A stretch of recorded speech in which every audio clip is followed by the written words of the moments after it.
Bonjour à tous et à toutes, bienvenue dans cette 22e session de formation à l'apprentissage de la programmation avec Delphi.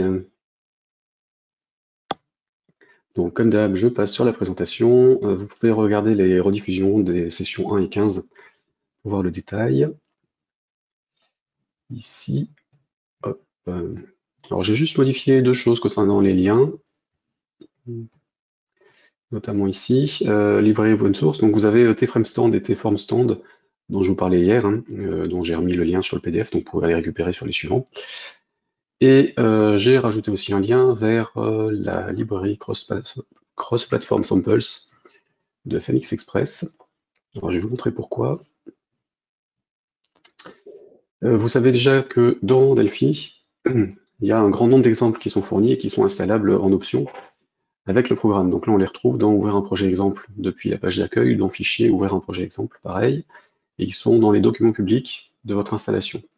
Donc dans la partie Object Pascal, vous avez un certain nombre d'exemples concernant FireMonkey. Alors là, c'est pour la partie Linux, je ne vais pas en parler. Donc concernant FireMonkey, on a deux rubriques qui vous intéressent. Mobile Snippets, qui sont en fait des petits bouts de code qui permettent d'accéder à une fonctionnalité, notamment la caméra, les parties audio et ainsi de suite.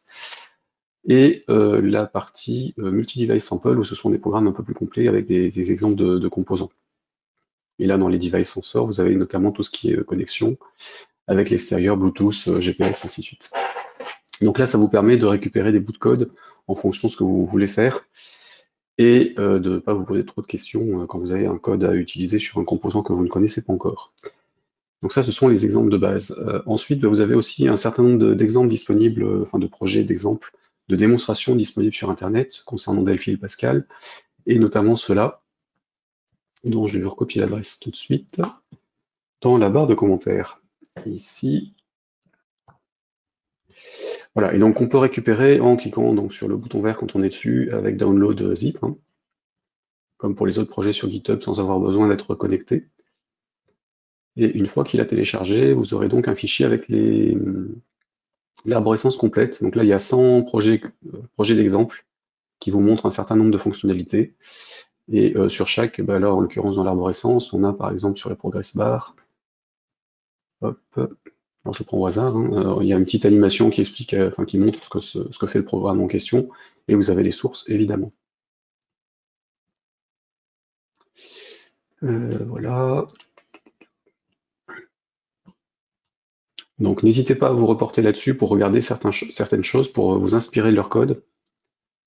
C'est plutôt bien foutu et ça fonctionne correctement. Enfin, comme on attend comme on s'attend à ce que ça fonctionne.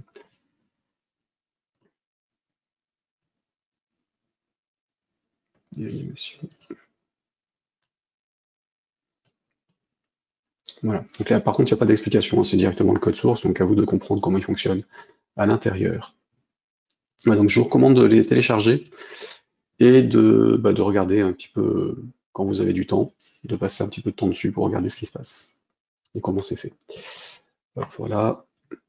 Donc c'est tout pour les exemples et les modifications concernant ça. J'avais autre chose aussi pendant que j'y suis. Donc on m'a posé la question à plusieurs reprises.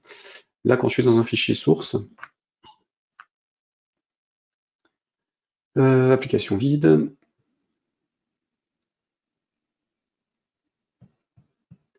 Donc il y a un truc classique dans les éditeurs enfin dans les logiciels de saisie de code source pour des programmes, environnement de développement. C'est dans la partie code. Là j'ai fait F12 pour y aller. Et donc là, à droite du code, j'ai une partie qui me permet d'afficher le source de façon raccourcie et puis éventuellement me déplacer dessus pour aller directement quelque part. Donc là, en l'occurrence, ça n'a pas été mis à jour par rapport au programme sur lequel je suis, mais c'est pas grave. Bizarre. Mais peu importe. Hop.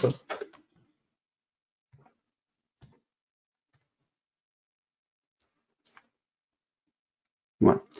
Donc il doit le faire, il doit garder un cache et puis le faire lors du le chargement suivant.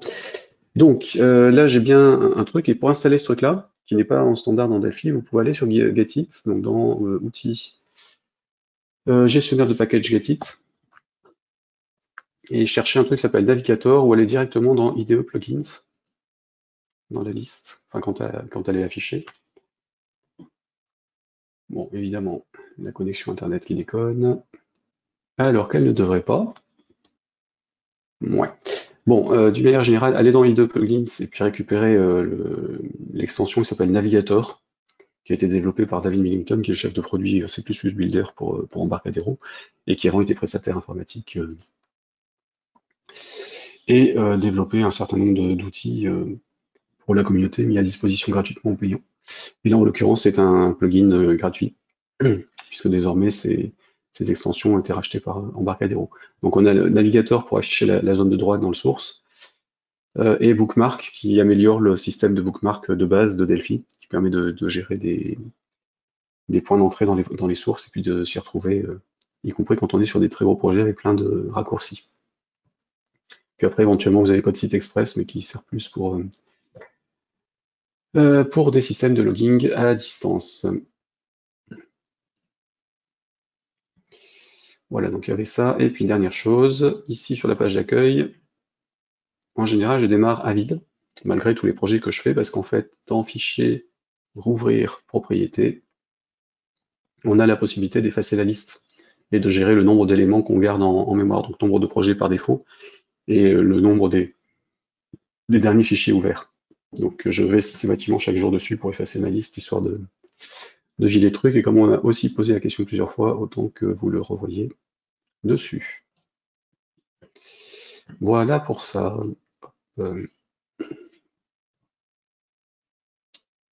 Donc tout fermé pour repartir à 0. Voilà.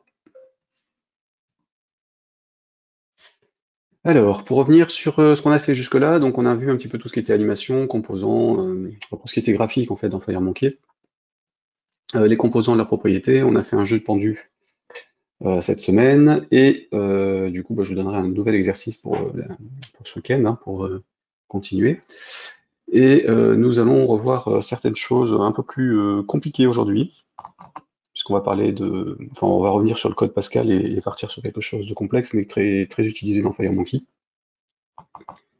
Donc avant ça, j'aimerais savoir si vous aviez des questions par rapport à tout ce qu'on a fait jusque-là. Donc n'hésitez pas à me les poser dans la barre de commentaires à droite de votre écran, et de mettre votre vidéo en plein écran si vous voulez voir correctement ce que je vais vous montrer aujourd'hui. Alors, y a-t-il une différence fonctionnelle entre le fait de déclarer une procédure dans la partie publique ou tout simplement, donc une procédure dans la partie publique sans doute d'une classe, ou tout simplement avec la T-form après les compos et événements? Alors, le fait de déclarer quelque chose dans une classe permet à cette procédure ou fonction d'accéder aux propriétés de la classe, et plus généralement aux propriétés de l'instance de la classe à partir de laquelle c'est exécuté. Donc en fait, du coup j'aurais pas dû le fermer, c'est pas grave, on va en faire un. Là, je vais mettre un truc au niveau de ma classe. Donc je recrée un fichier, un projet vide, hein, FMX.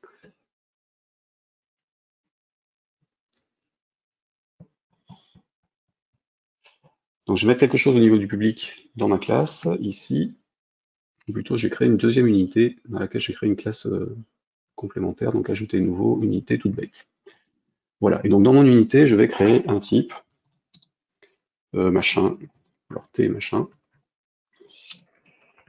classe, voilà, et dedans, je vais mettre une partie private et une partie publique. Donc ici, je crée une procédure privée, procédure publique. Alors évidemment, ça marche pareil pour les fonctions. Voilà, dans ma classe, je rajoute quelque chose ici qui va s'appeler f ma valeur, qui sera un entier. Shift CTRL C, maj CTRL C, ça me crée la partie implémentation de mon code. Dans privé, je peux changer la valeur de f ma valeur en 10. Et là, en public, je vais faire la même chose. F ma valeur prend 5. Et en dessous, je vais créer une autre procédure.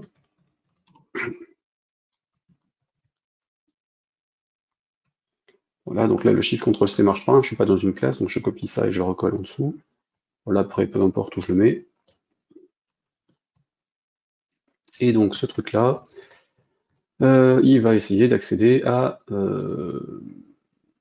une variable. Alors là, je crée pas une variable ici. Var donc machin de type t machin.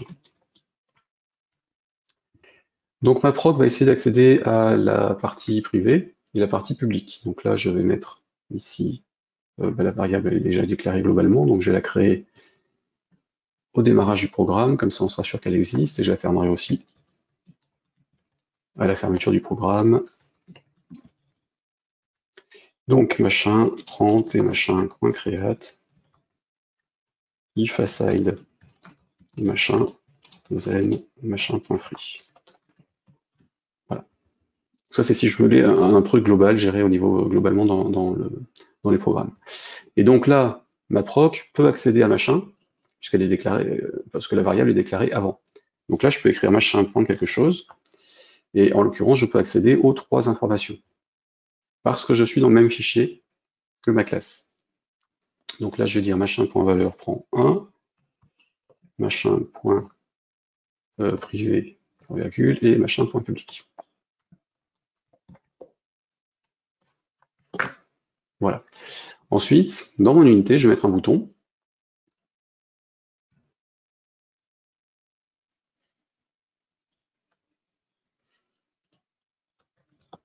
Et pareil, je vais essayer d'accéder à machin.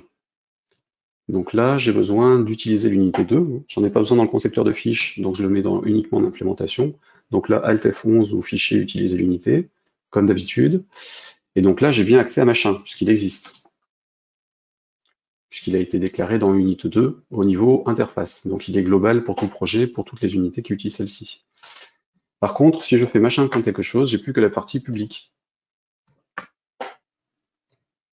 Puisque la partie privée n'est accessible que dans l'unité ou dans les classes qui en descendent. Et là, j'ai bien accès à ma proc. Donc il faut faire une distinction entre les deux, et par contre je vais pareil créer un truc ici, ma proc 2 par exemple.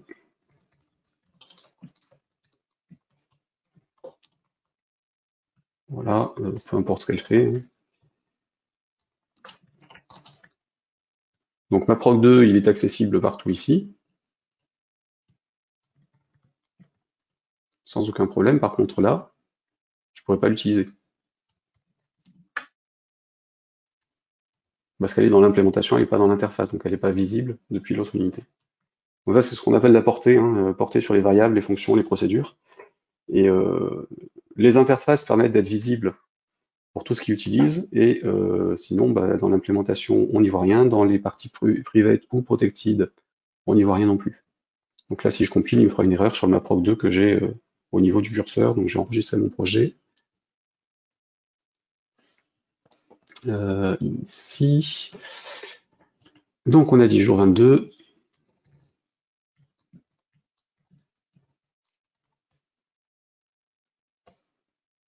et 1 portée déclaration.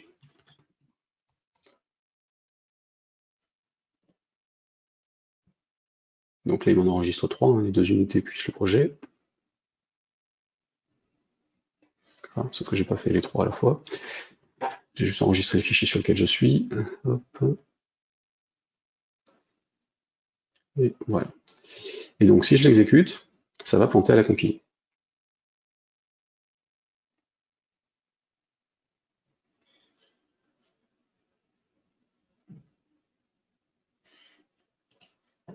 Voilà. Donc là, ce truc-là plante, c'est normal.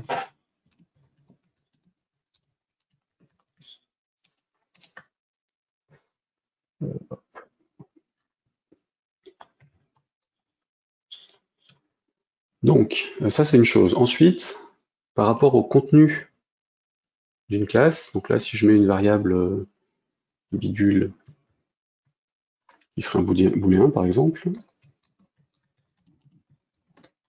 alors, je vais laisser avec un if devant pour field, histoire de rester cohérent. Donc mon bidule ici, je peux y accéder en machin.bidule.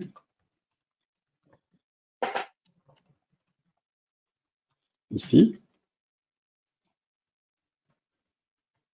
ici, et là.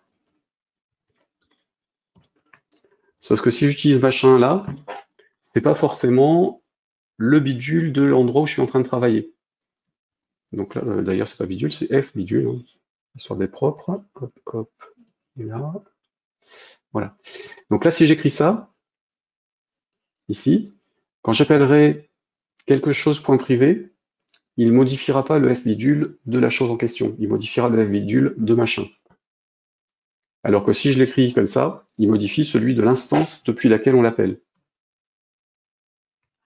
Donc c'est pareil aussi pour la partie publique. Donc si j'ai deux machins dans mon programme, bah, en fait, quand j'appelle machin.f bidule, ce sera pas le même que machin2.f bidule. Et là, en l'occurrence, quand j'appellerai public, il fera le f bidule du machin ou du machin 2 selon si j'appelle machin.public ou machin2.public. Donc c'est une histoire de visibilité des éléments et puis d'exécution de code par rapport à une instance de classe et pas par rapport à une classe elle-même. Donc j'espère que cette petite explication aura permis de répondre à la question. N'hésitez pas à me reposer la question si j'avais autre chose. Alors, y a-t-il dans FireDAC des composants permettant de gérer une base de données, réindexation, vérification, sauvegarde? Oui, ils existent, donc ça vous les avez dans la partie FireDAC, hein, si vous cherchez. Hop, F12. Ici, dans les TFD, vous en avez un certain nombre qui servent à gérer autre chose que juste les tables. Après, ils sont peut-être pas forcément disponibles dans la version Community, là ça dépend. Mais en tout cas, il y a un certain nombre de choses, notamment pour les backup restore et trucs comme ça, qui appellent soit les API de la base de données si le driver le gère, soit le gère eux-mêmes. Peut-on installer un composant Delphi dans C++ Builder? Alors normalement oui. Les paquets de composants sont compatibles puisqu'en fait les points DCU qui sont générés par Delphi sont accessibles depuis C++ Builder. Donc normalement ça fonctionne. Après évidemment les appels de composants, les accès aux propriétés dans la partie C++ Builder se font à la mode C++, hein, pas comme le Pascal. Mais en fait les librairies de composants qui sont disponibles dans Delphi sont en général développées en Pascal et elles sont accessibles depuis C++ Builder et Delphi, puisqu'il y a des passerelles entre les deux. C++ Builder étant la version C++ de Delphi, avec quelques modifications, mais en tout cas c'est globalement la même chose. Alors, comment lier visuellement un combo box qui affiche des textes et un champ de base de données pour lequel les textes sont mappés sur des entiers? L'idée est de mapper dans le combo box un ensemble de données affichées, valeurs. Est-ce possible simplement et si oui, comment?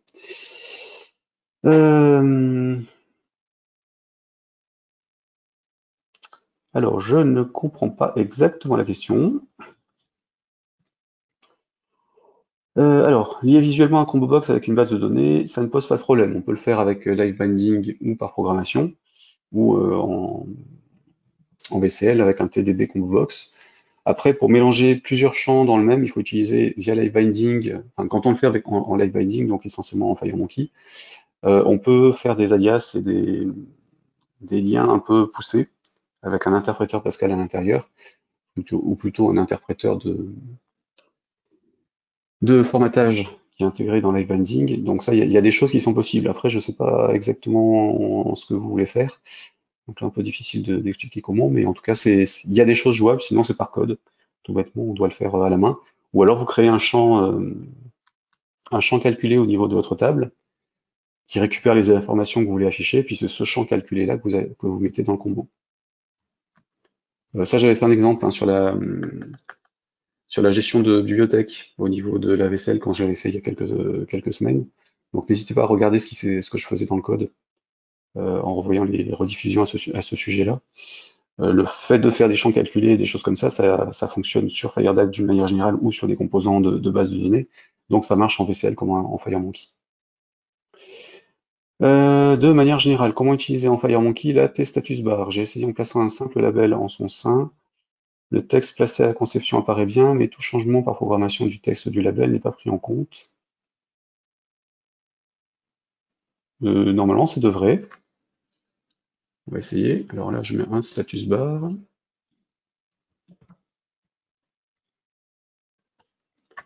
Ici, alors clic droit, normalement, sur celle-ci, il n'y avait rien de particulier, donc j'ai rajouté un t-label. Voilà. Et donc, par programmation, dans mon bouton 1, je vais changer label 1.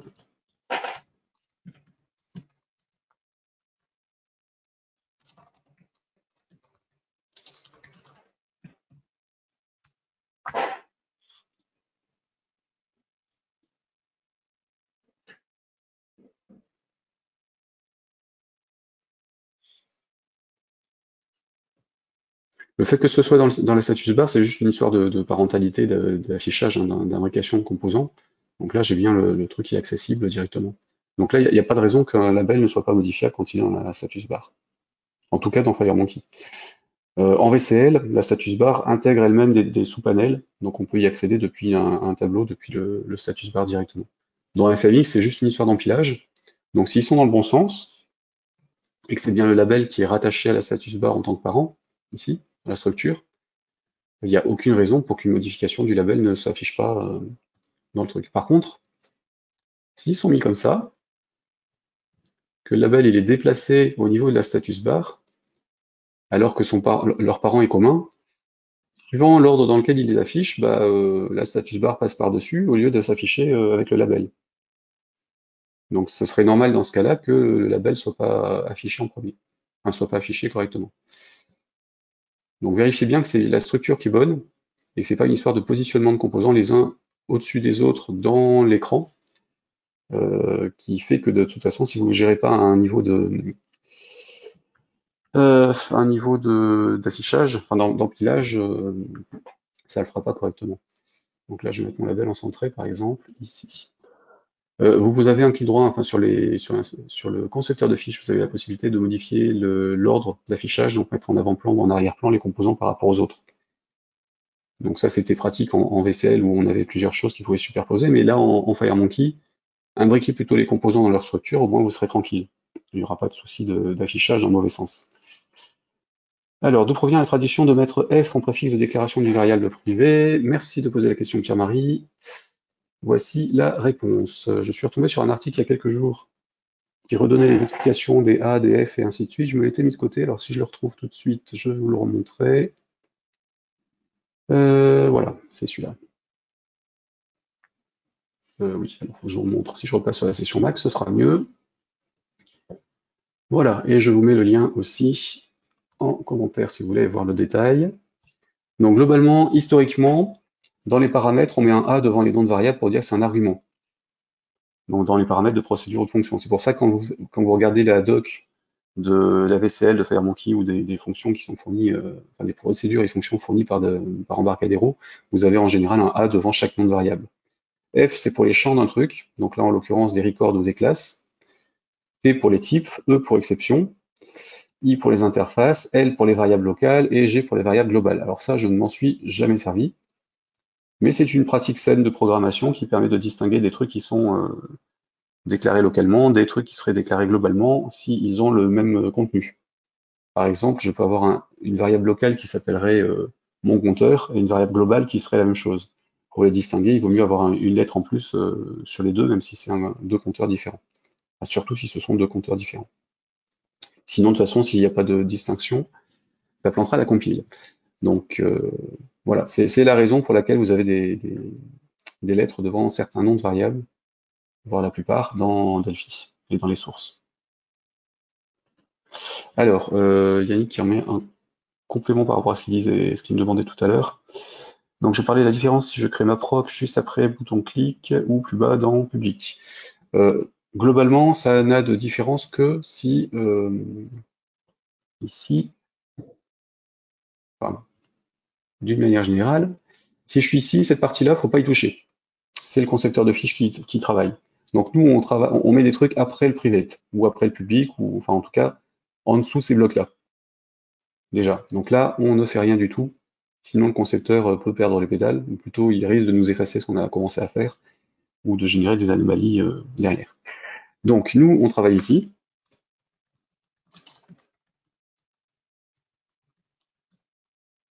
Et surtout pas au-dessus. Et donc après, bah, peu importe l'endroit où on met nos trucs, par rapport à la classe sur laquelle on travaille.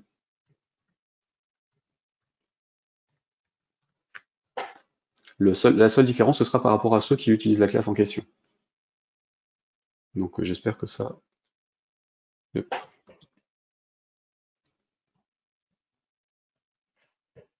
Pour la status bar, il faut peut-être un update. Non, normalement, il n'y a pas de raison. Là, en l'occurrence, ça doit se débrouiller tout seul. Je pense que c'est plus une histoire d'empilage. Alors, permet de gérer deux valeurs dans un combo. Oui.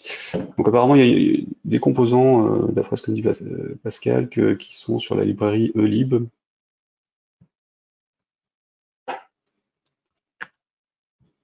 Alors, hop, ici, vous avez des composants visuels qui fonctionnent hein, en VCL, et en l'occurrence pas en FireMonkey, puisque apparemment il ne le gère pas. Donc la VCL c'est pour Delphi en version Windows VCL, LCL c'est pour Lazarus, c'est la VCL de Lazarus, donc l'équivalent. Et donc il lui manque FMX. Donc déjà ce sera que pour les trucs VCL, et donc apparemment il y aurait un composant qui permet de gérer deux colonnes sur les combos. Donc vous pouvez aller regarder là-dessus. Je vous le mets en lien aussi si vous voulez. Mais pareil, en fait, hein, c'est le gros avantage de Delphi, d'une manière générale, c'est qu'il y a un écosystème de développeurs de composants, que ce soit des professionnels qui les vendent ou enfin, des professionnels ou des particuliers, qui d'une manière générale les vendent ou ils les mettent à disposition.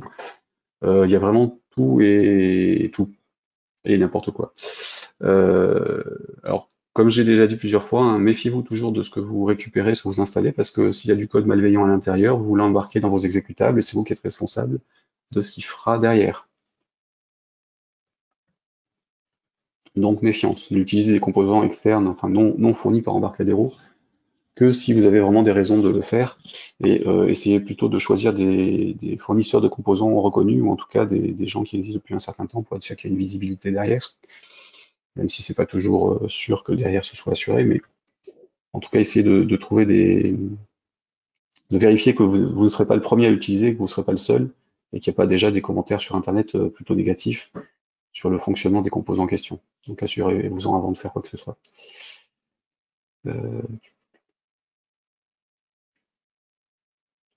Oui, donc là, les exemples qui ont des procédures aussi dans la partie conception de fiches sont des mauvais exemples. Donc ceux qui écrivent ça, procédure,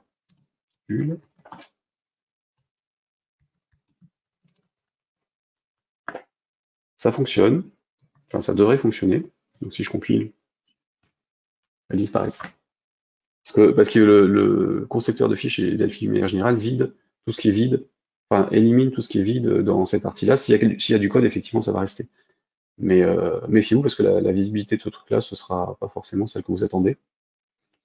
Puisque normalement tout est public là-dedans.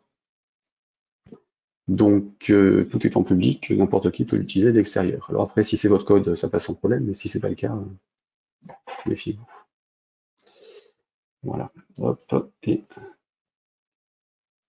puis Gérard qui dit qu'il utilise TMS hein, pour les composants, ce que je fais aussi, et enfin ce que de nombreux développeurs et éditeurs de logiciels utilisant Delphi et C++ Builder font. TMS qui est une boîte qui date des années 90 et qui crée des composants pour Delphi depuis cette époque-là.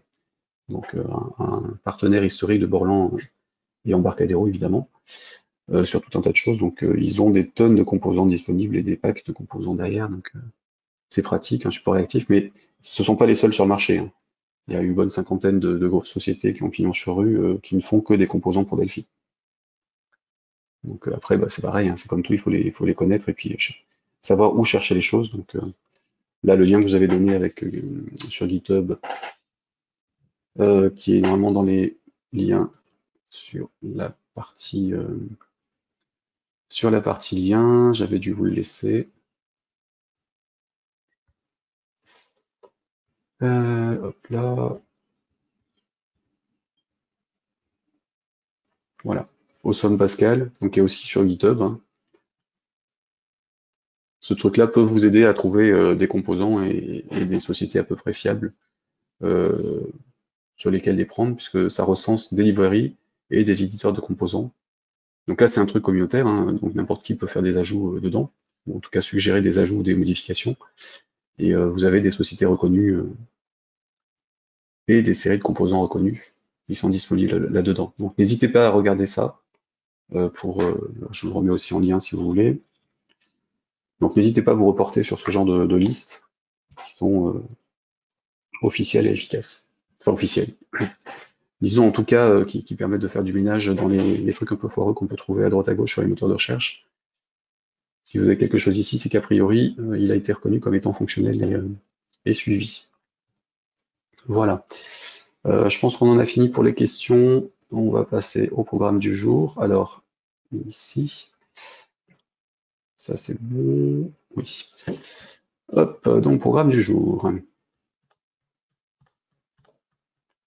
Alors, il faut que je démarre mon téléphone parce que là, aujourd'hui, on va en avoir besoin.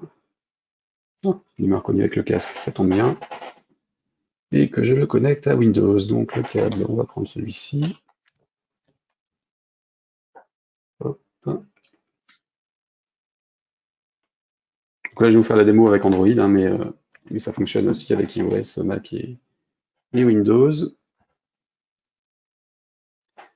Donc là, c'est bon, normalement. Si je vais sur la partie Android, il devrait m'avoir repéré mon périphérique ou pas tarder à le faire. Ainsi, bien se connecter, évidemment. Connecter sur le bon port USB, ça c'est bon.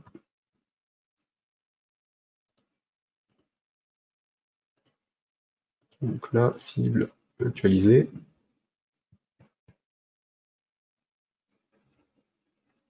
C'est bon, donc il a repéré, je peux fermer ça, et puis on va pouvoir partir sur ce que je voulais vous montrer pour démarrer la session.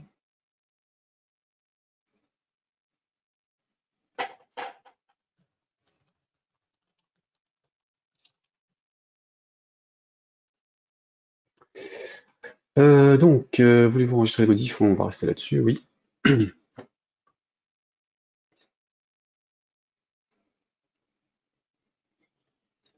Alors, au programme d'aujourd'hui. Donc, un truc que j'ai évité de vous signaler lorsque je vous ai présenté FireMonkey et puis le concepteur de fiches.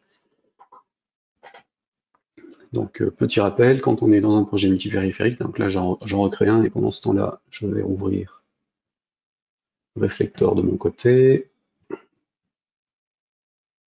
Si j'arrive à le choper. Donc Reflector qui me sert à récupérer l'écran de mes appareils sur l'ordinateur. Et donc vous le montrez, hop, ici, voilà. D'ailleurs, si vous êtes intéressé par ce programme-là, vous avez des raisons de l'utiliser, je vais vous mettre le lien aussi. Ça peut pas nuire. Enfin, si j'arrive à le choper, voilà. Ici. Hop. Donc c'est un petit programme hein, qui n'est pas très cher, qui permet de faire récupérer le flux venant de Chromecast ou de l'équivalent de Chromecast pour Apple, et donc de récupérer les images vidéo des différents appareils sur un autre appareil, Windows ou Mac. Donc privilégier les écrans, c'est bon, et donc on a dit créer un nouveau projet. Alors petit rappel sur le concepteur de fiches FireMonkey. Donc sur FireMonkey, on a un concepteur de fiches commun pour Windows, iOS, macOS, Android et Linux. Donc il ressemble à ça, je suis dessus, hein, et je peux mettre mes composants dessus. Donc on fait le classique, bouton label et edit, dans le désordre. Voilà, donc j'ai un label que je fous là, un edit ici, en dessous, et un bouton en dessous aussi. Donc la première chose qu'on a vue, c'était qu'on pouvait voir le style de l'écran en fonction de la plateforme sur laquelle ça va s'exécuter. Donc là, en changeant dans la partie style, les informations. Et que du coup, ça changeait aussi la taille, éventuellement le look complet des éléments. Je vous ai montré aussi comment jouer avec la partie vue. Alors, en rappel, hein, ça permet de définir une forme d'écran, une taille d'écran, à ne pas utiliser si vous travaillez pour le grand public, sauf cas très particulier, vous voulez pour un type d'appareil, ou en tout cas un appareil Android ou un appareil iOS, ou Windows ou Mac d'une certaine taille, gérer un format d'affichage différent. Mais de préférence, évitez d'utiliser ce genre de choses. Donc ça, c'est le truc de base pour créer vos écrans et voir un petit peu à quoi ça ressemble. Évidemment, une fois qu'on a ça, on peut l'exécuter sur les périphériques. Donc là, je vais enregistrer mon truc. Ici, donc on est sur Bootcamp, phase 2 toujours, 22, nouveau dossier.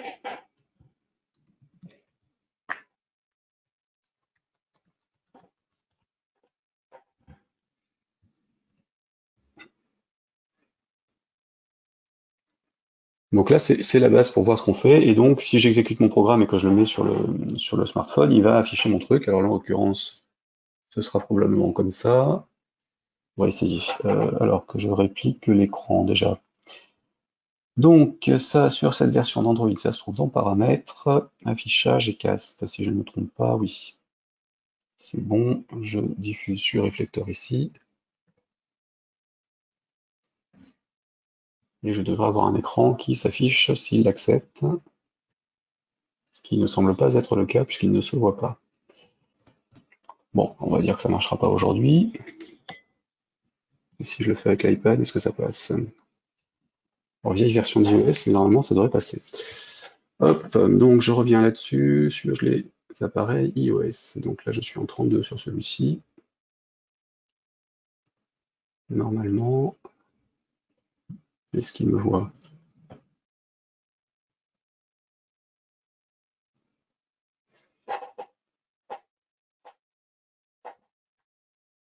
Ça on est bon, recopie d'écran, oui, et je le mets sur mon Mac. Tiens.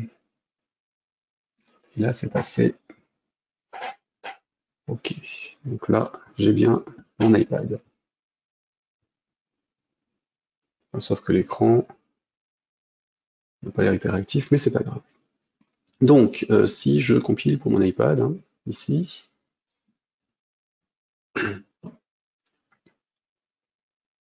pendant ce temps-là, je vais redémarrer le téléphone.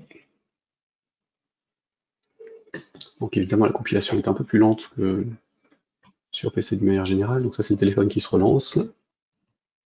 Et je veux effectivement qu'il reste connecté à Windows. Alors, est-ce qu'il va finir? Normalement, oui. Ça, c'est bon. Il est en train de transférer les informations sur l'iPad. Alors, si c'est votre code PIN, oui. Est-ce qu'il est passé ou pas? Toujours pas. Donc là, c'est tout l'intérêt de pouvoir tester d'abord sur Windows, hein. Du coup, les lenteurs globales de mon ordinateur n'aident pas trop de pouvoir faire ce genre de choses. Alors, on en est où? Ça, c'est bon. Donc là, il me demande la clé de chiffrement pour envoyer sur l'iPad. Hop, et donc pendant ce temps-là, le téléphone a fini de redémarrer. Donc j'espère que cette fois-ci, je vais pouvoir le caster aussi, parce que c'est un peu plus rapide malgré tout. Yes. Oui, je te dis toujours. Donc affichage et cast. Voilà, j'ai aussi mon téléphone, comme ça. Donc Android et iOS. Alors, on est Delphi, donc il apparaît ici. Can't start session with your device, ça c'est normal. On n'est pas sur la bonne version d'Xcode par rapport à la version de l'appareil. Donc, j'ai bien normalement un programme qui s'est créé. Du coup, je vais vous montrer à quoi ressemble Xcode, hein, le logiciel de développement d'Apple. C'est tant qu'à faire, autant profiter de la compile.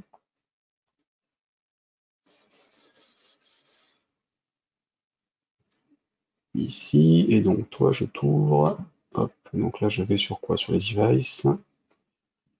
Alors, est-ce que ça s'affiche? Non, ça s'affiche pas. Il faut que je sorte du mode plein écran. Faire confiance à ces ordinateurs, oui. Voilà, et donc je sors du mode plein écran de Acrobat pour le PDF. Si j'arrive à le choper. Voilà, et donc je vous transfère la fenêtre de notre ami Xcode, donc qui est ici. Par contre, il faut que je la dégage de ça. Donc là, on est bon. Ici, bon, je vais le dégager comme ça. Et hop, voilà. Donc Xcode nous fournit une liste d'appareils. Hein. Là, en l'occurrence, j'ai celui-ci qui est connecté. Et il y a déjà un programme exécutable dessus. Et là, en l'occurrence, il ne peut pas travailler dessus parce qu'il n'est pas sur la bonne version d'OS par rapport à la version d'Xcode qui est un peu ancienne sur ce Mac-là, puisque je n'ai pas pu faire les mises à jour du système, puisqu'il date de 2012 ou 11, je sais plus trop, et que du coup il peut plus accepter les dernières versions de macOS. Par contre, l'iPad pouvait. Donc c'est le cas typique de désynchronisation qui fait qu'on ne peut pas travailler correctement et débugger depuis Delphi ni quoi que ce soit, puisque via serveur, Xcode sont pas en phase par rapport à la version de l'OS. Par contre, on peut quand même transférer les programmes. Donc là, la compilation que j'ai faite, elle m'a généré un projet 1 ici. Voilà, et je dois avoir un bouton quelque part pour y accéder. Ici, Open. Et donc, je suis en train de transférer manuellement depuis Xcode le programme en question sur mon iPad. Alors, par contre, pourquoi il est agrandi comme ça, lui?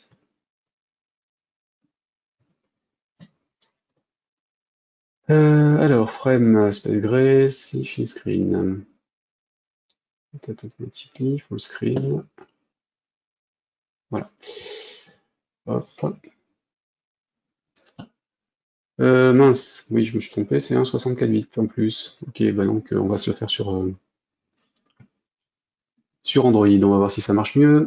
Donc lui, par contre, je suis sûr que c'est un 64, donc on va partir là-dessus. Je renvoie ça. Et donc, d'une manière générale, comme vous le voyez, c'est un peu fastidieux quand on a plusieurs appareils et qu'on ne sait plus où on en est dans les différents appareils, comme c'est le cas ici. Donc, le temps qu'il compile, je vais vous montrer quelle est la solution que propose Embarcadero pour ça. Parce qu'il y en a deux, en fait. Donc, on a vu que le concepteur de fiches permettait de visualiser les choses, mais on peut aussi le faire en temps réel, pendant qu'on crée nos écrans. Et donc, pour ça, normalement, on a deux solutions. Donc, une embarquée directement dans l'éditeur dans l'EDI, qui est dans la partie de droite, dans la partie gestionnaire de projet qui s'appelle l'aperçu multipériphérique. Ici, donc là dans cette partie-là, en fait, vous avez un onglet aperçu multipériphérique. Donc là, il est en train de finir la compilation pour Android, ça tombe bien. On va pouvoir voir ce que ça donne tout de suite, ou presque tout de suite. Donc c'est là où tout l'intérêt de Delphi, c'est de pouvoir compiler pour Windows pour faire des tests, et puis envoyer ensuite sur les périphériques quand on doit vraiment utiliser les fonctionnalités des périphériques. Alors, donc là, évidemment, il ne veut pas non plus. Oh, ça m'agace. Qu'est-ce qui se passe encore? Bon, c'est pas grave. On va dire qu'il n'y a rien qui fonctionne aujourd'hui. Alors, paramètres, option développeur. C'est dans système, normalement. Ici, est-ce que le ADB est bien activé? Oui. Bon, si je désactive et que je réactive, oui. Normalement, tu me retrouves. Et on retentera après. Donc, je disais aperçu multipériphérique. Et là, vous voyez qu'on a deux écrans, on peut en rajouter plusieurs. Donc là, ici, on retrouve la même chose que ce qu'on a dans les vues. Et donc, c'est paramétrable au niveau des options de l'environnement. Et si je veux voir, par exemple, ce que donne mon truc sur un iPad, je rajoute iPad. Et puis, si je veux voir sur les Google Glass, je rajoute Google Glass, et ainsi de suite. Voilà, et la bonne vieille smartwatch pour le fun. Et donc là, en fait, Delphi nous dessine les différents écrans en fonction de ce qu'on a là, et puis il applique le style correspondant. Donc évidemment, sur la glace, on n'y verra rien, donc je vais peut-être la dégager. Hop. Google Glass, voilà, ici. Donc on a le dessin des écrans avec leur style, et donc je peux évidemment zoomer dessus. Donc sur iOS, mon truc, il apparaîtra comme ça, si je bouge mon composant, il se déplace aussi sur l'écran. Et c'est pareil pour les autres visualisations. Alors ça, c'est un outil que vous pouvez déplacer, mettre sur un autre écran si vous voulez. Vous pouvez le faire en direct avec plusieurs autres appareils dessus. Là, en l'occurrence, donc sur mon iPad, il serait comme ça. Je remets mon edit ailleurs, et il le redéplace sur les vues. Et sur Android, sur la smartwatch de Sony, par exemple, on verrait rien. Donc là, si je positionne tout en top, ce sera quand même mieux normalement.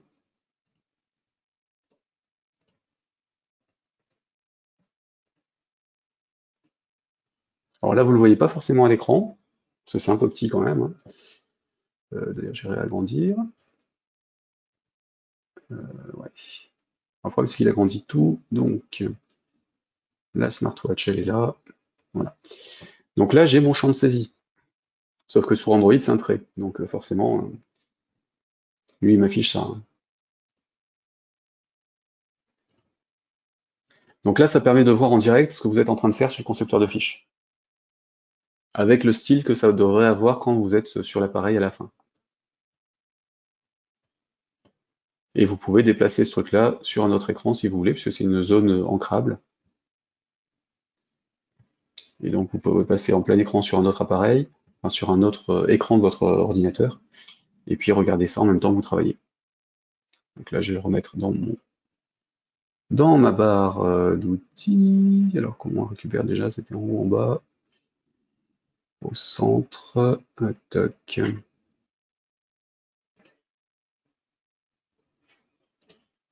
Donc là, j'ai dit on tient mon explorateur de fichiers, les fins de projet, puis le reste. Et donc normalement, ils sont dans ce sens. Et lui, je ne m'en sers pas, il peut dégager. Voilà. Donc on peut regarder ce qu'on fait en temps réel. Alors ça, c'est une solution simple pour pas s'embêter avec les différents appareils et les temps de compilation sur les uns ou les autres. L'autre solution, par contre, il nous faut des appareils connectés, ou en tout cas des appareils sur le réseau Wi-Fi. Il y a un programme qui s'appelle, alors il est ici, voilà, hop. L'EDI intègre une fonctionnalité qui permet de visualiser les fiches en cours d'édition directement sur les appareils. Pour ça, ils utilisent le LabTezRing, qui est une série de composants qu'ils fournissent aussi, hein, qu'on peut utiliser dans nos projets, pour pouvoir synchroniser des informations entre différents programmes, en local ou à distance, en Bluetooth et sur le réseau local.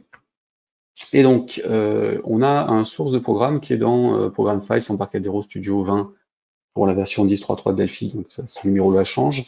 Source Tools et FireUI App Preview. Ce programme-là, en fait, il va dialoguer avec l'environnement de développement et il va récupérer le point FMX que gère l'environnement et recréer les composants à l'écran. Donc je vais tenter de le compiler. On va voir ce que ça donne. Alors que je retrouve la bonne session, voilà. Donc fichier, ouvrir, un projet. Il est, donc j'ai dit lancer ici, Program Files.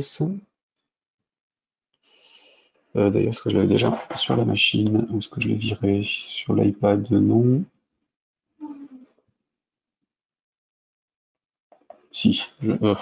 On va dire qu'on va le récupérer. Et sur le téléphone, est-ce que je l'avais? Histoire de gagner la compilation. Donc on est sur, sur Embarcadero. Ensuite Studio, la version 20 pour la version 10.3.3 de Delphi, Hydra Studio, et donc on a source ici. Donc là, ce sont les sources de la VCL, RTL, FireMonkey et ainsi de suite. Et donc on a d'autres choses. Donc le Tools API pour les informations concernant l'API de l'EDI lui-même, si on veut rajouter des extensions et les créer nous-mêmes. Et Tools pour cet outil-là qui permet de dialoguer avec l'environnement. Et donc ce programme-là, il est hyper simple. Alors ça, je vais enregistrer, oui. Alors, évidemment, on n'a pas le droit de le distribuer, hein. Par contre, on peut regarder les sources si on a envie de regarder comment il fait pour dialoguer avec l'environnement. Et donc ce programme-là, en fait, quand on le lance, il va chercher sur le réseau toutes les instances de Delphi qui existent ou de C++ Builder. Donc en gros, tous les EDI qui sont disponibles sur le réseau local. Et on va pouvoir se connecter sur l'un d'entre eux. Donc on peut mettre aussi un mot de passe pour éviter que n'importe qui ayant une connexion réseau, surtout quand on est à plusieurs développeurs, puisse voir ce qu'on fait. Et ça se gère au niveau des options d'environnement. Donc voilà, et donc dans les options d'environnement, sur la partie IDE, on a normalement, il est où? Association nombre d'outils. Pardon, il n'est pas dans IDE, il est dans l'interface utilisateur et donc c'est aperçu instantané FireUI. Donc là c'est le nom de la machine, hein, sur laquelle je travaille, donc c'est ce qui apparaîtra dans le programme. On peut éventuellement mettre un mot de passe si on veut. Et on a la liste des appareils qui sont connectés. On peut désactiver la fonctionnalité si on veut. Sinon, en permanence, l'EDI est prêt à répondre. On peut aussi la désactiver depuis voir, normalement, tout en bas, diffuser vers les périphériques. Par défaut, c'est actif. Si je décoche, ce ne sera pas visible. Donc ça, c'est la première chose côté environnement. Et donc le programme lui-même, il suffit de le compiler sur les différents appareils qu'on veut traiter. Donc là, en l'occurrence, je vais l'envoyer sur rien du tout parce que je l'ai déjà sur l'iPad. Donc on va éviter une compilation qui va prendre 10 minutes.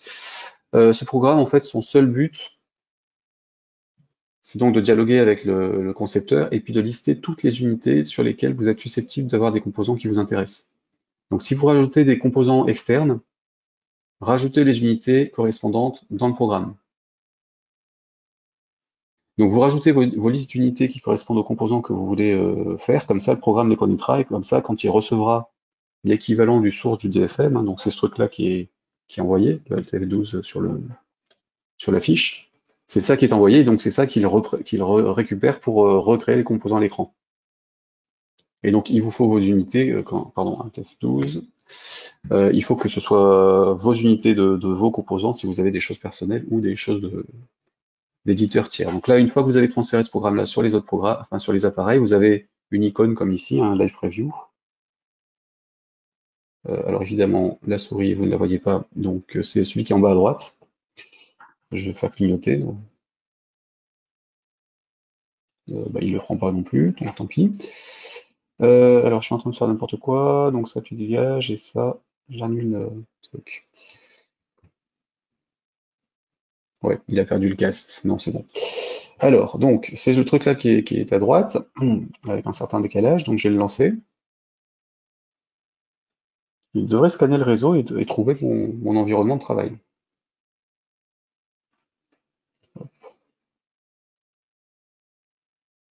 Ah, ça y est, il l'a trouvé. Et donc, si je clique dessus, pardon, avec le doigt, c'est le problème des reports d'écran de trucs tactiles, il faut penser que c'est pas avec la souris qu'on y accède. Donc, je sélectionne ma machine, je fais connect, et il se connecte à l'environnement.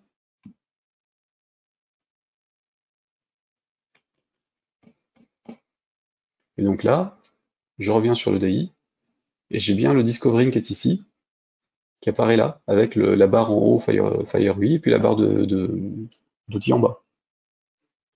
Alors je vais revenir sur un projet bidon, hein. Donc là en l'occurrence le précédent. Portée, non, c'est celui-là. Alors, évidemment, ce programme-là, le programme Live Preview, vous l'envoyez sur tous les appareils que vous avez, pour que vous puissiez tout tester sur tous les appareils d'une manière générale. Donc là, je viens de changer de programme, j'ai changé de fiche, il m'a réaffiché la bonne. Donc j'ai bien un label en haut, mon edit et mon bouton. J'ai rien changé côté tablette, hein. Et si je l'avais aussi sur l'Android, il ferait pareil, il mettrait les deux à la fois.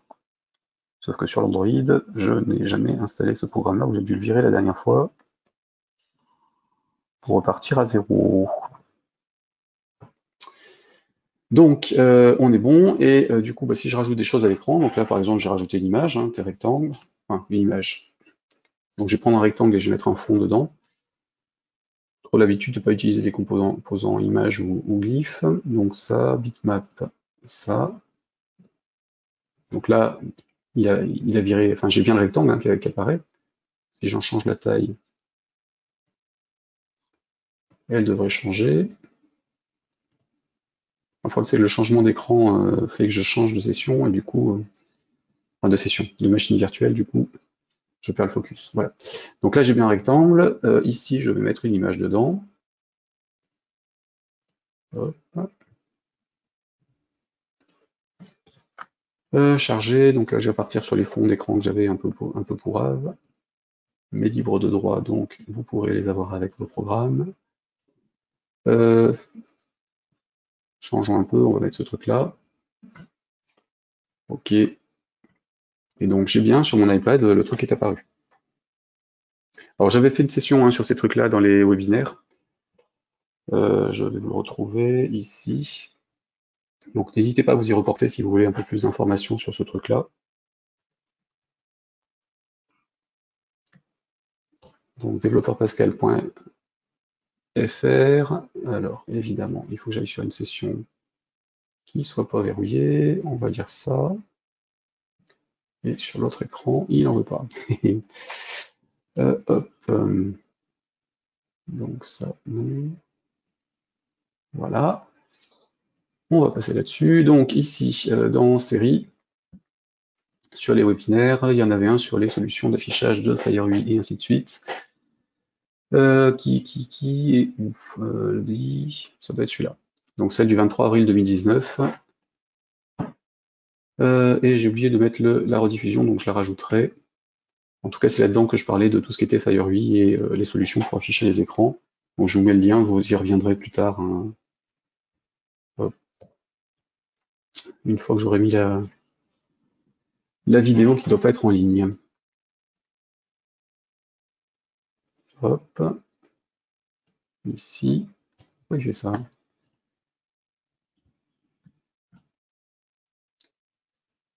Donc Acrobat, Magas, ça c'est bon, ici j'ai ça, et donc je reviens là-dessus. Et donc ce truc-là, en fait, le Live Preview, il exécute la fiche, il se contente pas de dessiner les composants, contrairement à celui-là. Parce que là, je les ai toujours hein, aussi, les modifs que j'ai faites. Donc là, si je bouge mon truc à l'écran, il se déplace. Et il s'est aussi déplacé là-dessus. Là, ça redessine les composants. Ici, ça les exécute. Parce que ça recrée les composants sur la fiche à l'emplacement qu'on lui a demandé. Donc il exécute le point DFM. Du coup, il y a une différence si on rajoute des animations. Là, ce truc-là, j'ai rajouté une animation. Alors, ce truc-là, c'est le rectangle. Hein. Avec l'image, je vais rajouter une animation dessus et je vais faire tourner. Donc, je change l'angle de rotation. Voilà. Je me crée une animation qui va s'activer. Pour l'instant, il n'y a rien qui change. Je vais passer sur 1 ici. Je vais dire qu'il doit boucler. Et je vais faire une rotation de 0 à 359. Donc là, à l'écran, il n'y a pas de changement. Ici, il exécute l'animation. Parce que c'est quelque chose dans le concepteur de fiche, il recrée les composants, je l'ai activé par défaut dans le concepteur, donc il l'active aussi par défaut dans l'application. Alors grâce à Live Preview, vous pouvez regarder en temps réel ce que vous créez dans vos écrans. Par contre, ça ne fonctionne que sur les fiches, il ne répercute pas les frames. Donc si vous êtes en train de travailler sur une frame, vous n'aurez pas l'information. Il faudra que cette frame-là soit sur une fiche pour qu'il la voie. Voilà ce que je voulais vous montrer par rapport à ça. Est-ce que vous avez des questions par rapport à cette fonctionnalité-là de Delphi? Ou pas? Donc là, apparemment pas. Pas de questions entre-temps, donc c'est bien. On va pouvoir continuer. Donc l'autre chose que je voulais vous montrer, c'était les listes d'images. Alors par contre, ouais, à la main. Donc en VCL, on avait vu les images listes hein, historiques, qui sont celles d'origine, qui fonctionnaient depuis la version 1 de Delphi, et donc Windows 3.1. Et on a aussi vu les images collection de virtual image list lors des sessions précédentes, qui permettent en VCL de gérer des écrans 4K et HDPI, donc de pouvoir définir plusieurs tailles d'images différentes pour éviter les effets de scaling, donc d'agrandissement et de pixelisation quand ça agrandit les images selon le type d'écran. Donc ces deux composants-là sont arrivés en 10.3 de RAD Studio, Delphi et C++ Builder, donc en 2018. Côté FireMonkey, on a un équivalent, puisque forcément FireMonkey à la base il était fait pour travailler sur smartphone, et de tout temps on a eu sur les... Enfin de tout temps. Quasiment depuis les origines, on a sur les smartphones des écrans avec une résolution différente, notamment depuis les Retina sur iOS. Par conséquent, le TImageList de FireMonkey gère de base des résolutions différentes. Par contre, malheureusement, son assistant de création, il est un peu moins ergonomique que l'autre. Sur le TImage Collection, on avait juste à mettre les images et puis j'ai spécifié les différentes tailles comme ça en les rajoutant. Sur l'autre, c'est un peu plus compliqué, mais ça se gère quand même.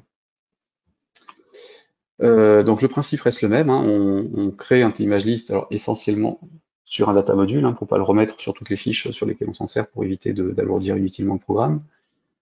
Et pour chaque image, on peut fournir plusieurs versions de tailles différentes. Lui, à l'utilisation des images, il va aller piocher la bonne en fonction de la taille qu'on demande à l'affichage. La différence entre le TImage list de FireMonkey et de la VCL, c'est que le TImage list de FireMonkey ne fixe pas la taille des images quand on met les images dedans. Donc c'est plus un lien avec le TImage collection maintenant de la VCL. On met deux images dans la résolution qu'on veut, dans la taille qu'on veut, et derrière c'est à l'utilisation qu'il va choisir la bonne taille en fonction de ce qu'il veut utiliser. Donc on en a enfin fini avec le 16 par 16 classique sur les boutons depuis Windows 3.1. En tout cas dans FireMonkey. Autre avantage des images sur FireMonkey, c'est la prise en charge des spreadsheets pour le chargement des images. Donc les spreadsheets, je vous ai montré ce que ça donnait lundi ou mardi avec les animations. En fait, on peut prendre une image avec plein de boutons à l'intérieur ou plein de sous-images dedans et les découper avec les listes d'images de FMX. Donc un même fichier image pourra être utilisé pour plusieurs images physiques dans l'application. Alors je vais vous montrer ce que ça donne. Hop. Comment on fait déjà?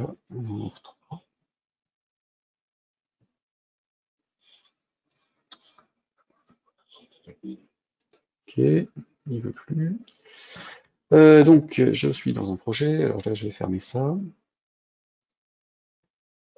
Du coup, j'ai toujours mon truc qui tourne, hein, puisque forcément, même si je referme le projet, ben là, j'aurai plus de fiches, mais du coup, il ne devrait pas s'arrêter.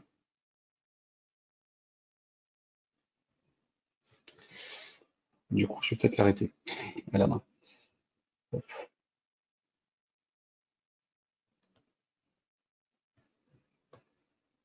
voilà. Donc, je disais, nouveau projet multipériphérique, on va faire des images, et puis on va mettre des boutons qui utiliseront ces images-là, et puis d'autres éléments d'interface. Donc, nouvelle application multipériphérique, hein. Voilà. Je vais donc rajouter un data module histoire de faire les choses proprement et j'enregistrerai tout ça. Donc nouveau, autre. Donc éléments individuels, module de données, voilà. OK. J'enregistre le projet ensuite. Donc là j'enregistre mon projet. Pas au bon endroit d'ailleurs.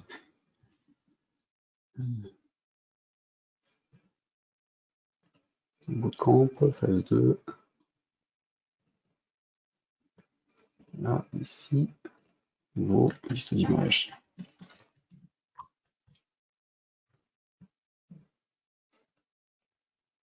J'irai redéplacer l'unité qui s'est mal enregistrée plus tard, avant de mettre les projets à disposition. Donc là, on est bien là-dessus, et là.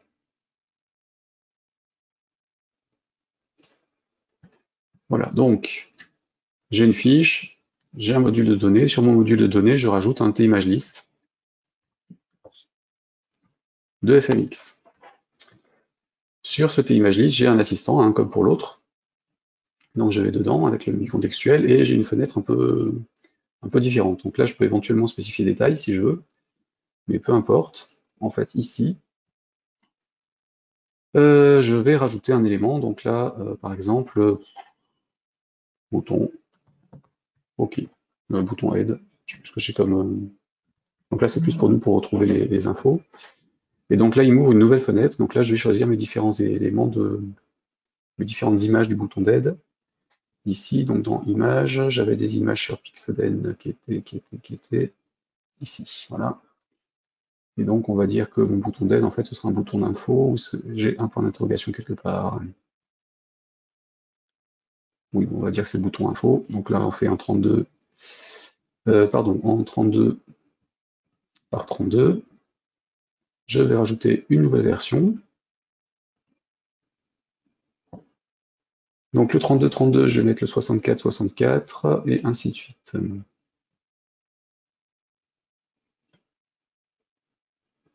Il est où 32 en PNG, 64, bah non, j'ai 48, donc là ce sera pas x2, c'est 1.5, et ainsi de suite.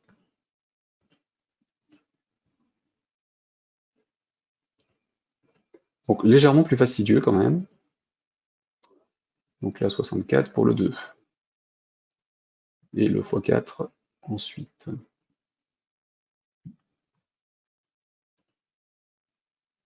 Hop, en 128 par 128.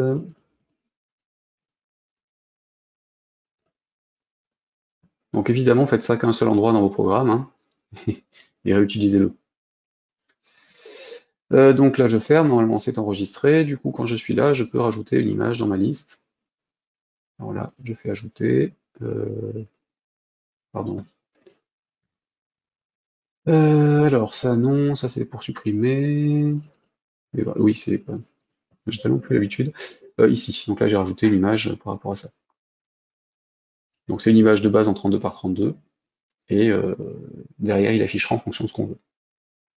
Parce que ici, quand j'ai créé mon image, la valeur de base c'est 32-32. Après les 1, 1, 5, 2, 3, 4 et ainsi de suite, c'était à cause des écrans Retina qui ont jusqu'à 4 résolutions différentes maintenant, enfin 4 ou 5 profondeurs de champ. Et donc historiquement, il l'avait fait comme ça pour qu'on puisse savoir sur quel numéro de choix de pixelisation on est. Évidemment, au fur et à mesure, ça évolue. Donc là, je valide, on va se contenter d'un seul, hein, parce que c'est un peu gonflant à faire. Ou non, on va en rajouter un autre. juste pour le fun. Donc là, je rajoute plutôt ici, directement. Hop là, ça sort. Je vais faire du 32 par 32 pour l'image de base, parce que ce sont celles que j'ai stockées dans mon écran, enfin dans mon dossier. Donc on est là-dessus. Je vais donc ajouter celui-là. Donc il y a déjà une version 32.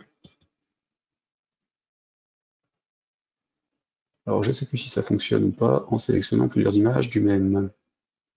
Source ajoutée, 3 sources modifiées, total 4, c'est bon. C'est bon. Donc là c'est bon. Et j'ai bien les 4 images que j'ai sélectionnées. Donc ils ont amélioré ça et je n'avais pas encore essayé. Ça tombe bien.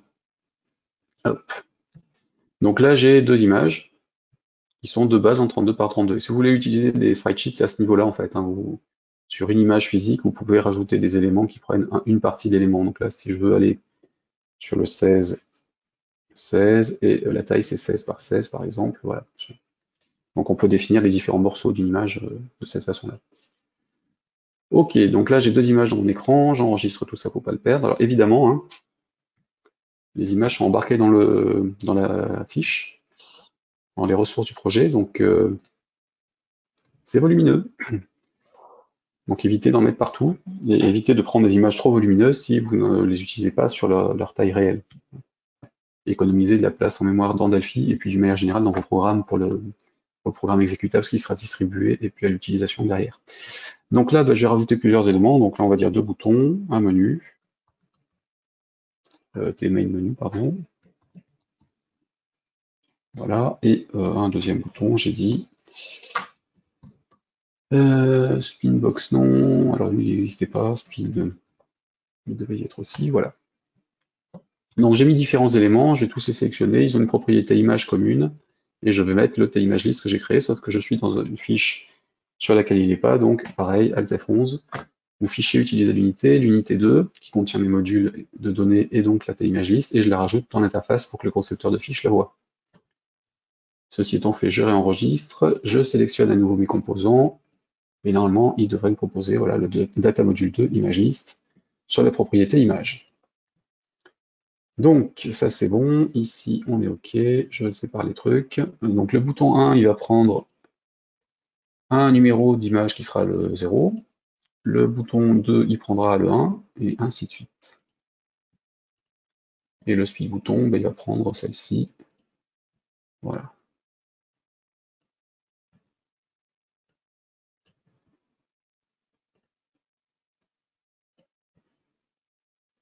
Et dans mon menu, je vais créer des éléments.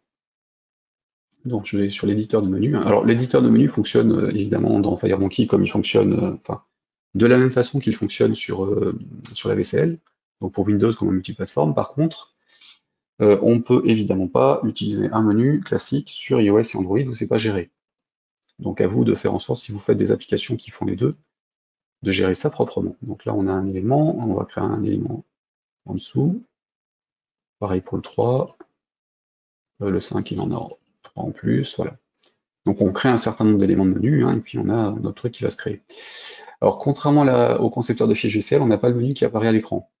Il s'exécutera que quand on compilera le programme, par contre, et on a bien les éléments dans la structure qui apparaissent. Donc on peut redéplacer des options directement depuis la structure comme on peut le faire en VCL. Voilà, par exemple ici, ce sera un menu avec une image 1, 0. Là, je mets la 1, et je remets 0 et 1 en alternance pour le fun.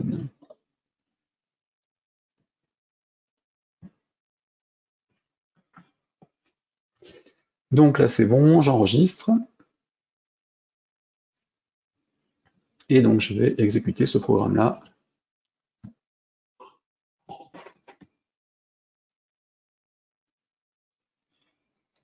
Sous Windows.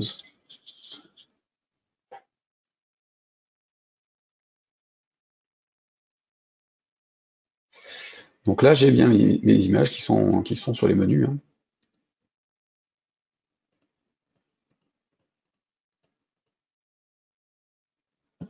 Et elles sont gérées correctement. Et ça fonctionne évidemment aussi sur Mac. Alors là, ça tombe bien, parce que j'ai laissé le PA serveur démarrer.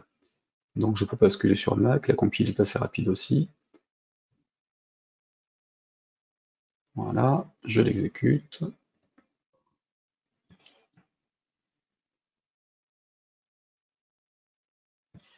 Donc là, le PA Server, il est là, hein. Donc le PA Server, rappel, hein, c'est le programme qui permet de discuter avec l'IDE et donc d'envoyer des programmes à distance ou d'exécuter des programmes à distance. Donc là, normalement, donc il a fait la compilation, il va déployer le programme en le transférant au PA Server, et donc le PA Server devrait me l'exécuter directement. Alors je ne sais pas s'il le fera, évidemment il le fait sur l'autre fenêtre, ici. Donc j'ai bien mes boutons hein, à l'écran, ça change pas, et mon menu il est en haut, et il prend bien les images, puisque le Mac les gère aussi. Par contre, le premier menu saute, parce qu'il est remplacé par le menu standard du système. Donc sachez-le, hein, si vous créez un menu qui doit gérer des trucs sur Mac, le premier correspond en fait au menu qui sera remplacé par macOS. Et donc derrière, j'ai bien mes options. Alors que sous Windows, ici,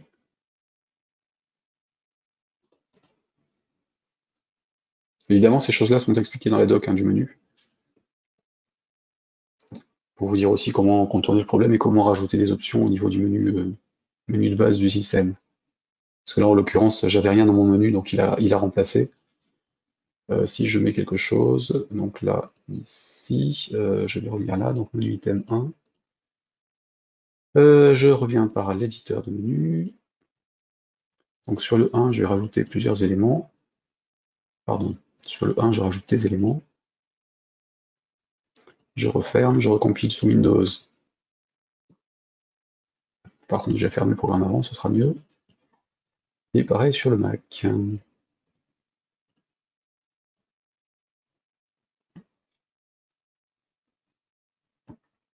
Donc sur Windows, j'ai bien mon menu 1, hein, avec ses différents items. Et si je rebascule sur Mac pour l'autre, alors j'ai fait par là-haut, ce sera plus rapide. Ici, je renvoie.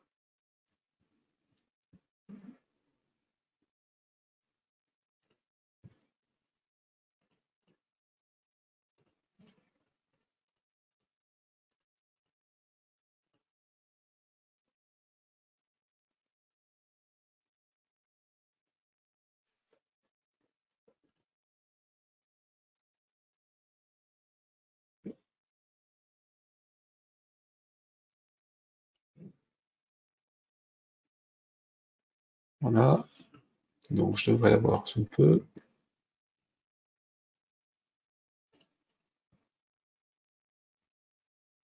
Donc il s'est bien exécuté, il est là. Et donc mon menu d'origine, il a bien mes items que je viens de rajouter. Mais il a le nom du projet parce que c'est le standard de Mac. Donc réfléchissez, enfin mettez une barre de séparation après ou vérifiez comment on peut les déplacer dedans pour faire les choses proprement par rapport à ce que vous voulez obtenir comme interface. Les raccourcis clavier fonctionnent de la même façon et ainsi de suite, hein, puisque sur un item de menu, on peut définir un certain nombre de choses. Donc on peut lui dire que c'est un bouton radio, on peut lui rajouter des raccourcis, des trucs comme ça, et ça fonctionne en multiplateforme aussi. Donc vous pouvez l'utiliser tel quel. Voilà ce que je voulais vous dire sur les listes d'images par rapport à FMX. Alors, donc ça c'est bon. Est-ce que vous avez des questions par rapport aux listes d'images ou c'est bon? Et donc on attaque le point important de cette session qui finalement sera fini que la semaine prochaine. Parce que là je pense que j'en aurai eu pour un gros paquet de temps. A priori pas de questions. Donc, oui, alors du coup, par rapport aux histoires de status bar et label, hein, Eric me dit qu'il est passé en type plateforme pour le contrôle type du label. Alors le fait de repasser en plateforme, selon la plateforme, annule la structure parent-enfant dans certains cas, mais pas partout. Et sur les textes, je pensais pas que ça le ferait. Donc là, je regarderai, puis je verrai ce qu'il en est, et je vous tiendrai au courant s'il y a quelque chose à en savoir dessus. Pardon, ici, pas d'autres questions apparemment. Ok, donc les conseils que je vous donnais hein, par rapport aux listes d'images sur FMX sont les mêmes pour en VCL, sont les mêmes pour les listes d'images FireMonkey, donc data module systématiquement, et idéalement ne pas les modifier sans arrêt, puisque derrière il est susceptible de changer la résolution quand il enregistre les fichiers, qu'il enregistre les images. Enfin, en tout cas, dans certaines versions, il enregistre les images, je pense que ça a été modifié dessus depuis. Je vais fermer ça. Enregistrer, oui. Donc, sujet suivant. Programmation synchrone ou asynchrone. Une question entre-temps. Si on ajoute une deuxième image liste et par un bouton qui doit prendre... Oui, alors de toute façon, là en l'occurrence, j'ai mis une seule image liste et j'ai rattaché à tous les composants, mais vous pouvez avoir plusieurs images listes si vous voulez. Une qui contiendrait vos boutons, par exemple, une qui contiendrait d'autres éléments d'interface, et ainsi de suite. Par contre, sur les menus, il n'y en a qu'une seule qui peut être activée sur tous les boutons, enfin sur tous les éléments du menu, puisqu'elle se met au niveau du menu lui-même. Donc sur les autres éléments d'interface, pas de souci. Sur les menus, effectivement, il n'y en aura qu'une seule. Donc tous les éléments graphiques des menus doivent être sur la même image liste. Voilà, donc hop là. Alors, programmation synchrone ou asynchrone. Ce truc-là peut vous paraître un peu barbare, mais on va rentrer dans des notions importantes concernant la programmation multiplateforme, surtout si vous faites de l'Android. Alors quand on programme pour Windows avec la VSL, on ne se pose pas vraiment de questions sur le fait de bloquer ou pas l'interface, parce qu'en fait on peut avoir des traitements longs, le système les tolère, et il met un certain temps avant de nous dire que le programme ne répond plus. En général, il faut que l'utilisateur reclique dessus pour qu'il réalise qu'effectivement il y a plus rien qui se passe. Mais globalement, les utilisateurs sont habitués à avoir des choses longues qui se passent à l'écran, ce qui ne sera pas le cas quand vous utiliserez des téléphones. Et en VCL, on a une solution pour contourner le problème, c'est l'application Point Process Message à mettre dans les différentes boucles qu'on a, ou dans les différents éléments qui bloquent l'écran. Alors comme je vous le disais au départ, comme je vous l'avais dit quand j'avais suggéré cette solution-là, elle n'est pas recommandée, il faut éviter de le faire parce que c'est un contournement de l'algorithme standard du système. Et si on s'en sert pour gérer des trucs, on est susceptible de réentrer dans le même code à plusieurs moments. Donc si on fait un bouton qui est cliquable, qui fait une boucle très longue, à l'intérieur de cette boucle, on enregistre enfin, on met un process message. L'utilisateur, si on a oublié de désactiver le bouton, il peut recliquer sur le bouton. Donc il revient dans la même boucle et on va le faire un certain nombre de fois. Surtout s'il n'est pas au courant que le bouton a été pris en compte. Donc méfiance avec ces trucs-là et éviter de l'utiliser d'une manière générale. C'est un contournement du fonctionnement normal. En FireMonkey, de toute façon, l'application pour un process message, on l'a un peu dans l'os parce que on peut l'utiliser, mais il ne fonctionne pas comme on voudrait. Donc c'est à proscrire complètement. Du coup, quand on développe pour iOS et Android, il est interdit de bloquer l'interface utilisateur. La sanction est simple et rapide. Le système le dit tout de suite, le programme ne répond plus. Parce qu'en fait, il n'y a qu'une seule boucle de gestion de messages dans les applications, et c'est celle qui est gérée en standard. Et donc c'est celle qui nous renvoie sur les différents événements qu'on gère dans les écrans. Dans les nôtres, on ne peut pas repointer dessus. En tout cas, pas facilement. Et puis de toute façon, c'est à éviter. Donc on ne doit en aucun cas bloquer l'interface et la boucle principale de gestion d'événements de Delphi doit donc être active le maximum de temps possible dans la durée de vie d'un programme. Il est nécessaire de repenser notre façon de programmer pour faire des choses de façon asynchrone plutôt que synchrone. Alors je veux dire par là que quand on était en VCL, on fait un traitement synchrone, à savoir qu'on affiche par exemple une boîte de dialogue qui demande si on veut ou pas accepter un traitement, et en fonction du résultat de cette boîte de dialogue, on fait autre chose. Ça, c'est un traitement synchrone. Un traitement asynchrone, c'est on affiche la boîte de dialogue et on rend la main au programme tout de suite. À un moment, quelque part dans le logiciel, il va détecter qu'on aura cliqué sur oui ou non pour demander si on accepte ou pas, et à ce moment-là, il exécutera le code qu'on lui aura passé. Et ça, on va le voir juste avec ça. Donc le traitement synchrone, il bloque les trucs quand on décide de bloquer. Le traitement asynchrone, il retourne enfin, il continue son travail, et puis à un moment ou un autre, quelque part dans l'application, il traite les différents éléments d'interface ou ce qu'on lui avait demandé de faire. Le il traite, c'est nous dans nos programmes ou la version, enfin, ou les composants Delphi. Évidemment, c'est pas lui le programme qui décide au hasard de faire des choses quand il a envie de les faire. Donc, parmi les gros changements sur mobile, il y a notamment la méthode showModal qui ne fonctionne, oui, showModal sur les fiches qui ne fonctionne pas sur Android. Ça, je vous l'avais montré. Quand on veut ouvrir une fiche en showModal, ça ne passe pas. Donc, on est obligé de passer sur un show tout court. Parce qu'en fait, le showModal, il est bloquant. Quand on fait un showModal, il bloquait le code dans lequel on a fait l'appel du showModal, il exécutait la fenêtre, et il revenait ensuite au showModal pour tester son retour. Avec Android, on ne peut pas le faire, et d'une manière générale, sur mobile, il faut éviter de le faire. Donc on est obligé de travailler avec les shows. Et donc, comme je vous l'ai expliqué hier, hein, sur les enchaînements d'écran, quand on est sur mobile, les fenêtres s'affichent les unes par-dessus les autres, donc on remplace la fenêtre actuelle par la nouvelle, et du coup son traitement doit être retransmis à la précédente, ou en tout cas à celle qu'il avait appelée, par l'intermédiaire de propriétés, de procédures et de choses comme ça.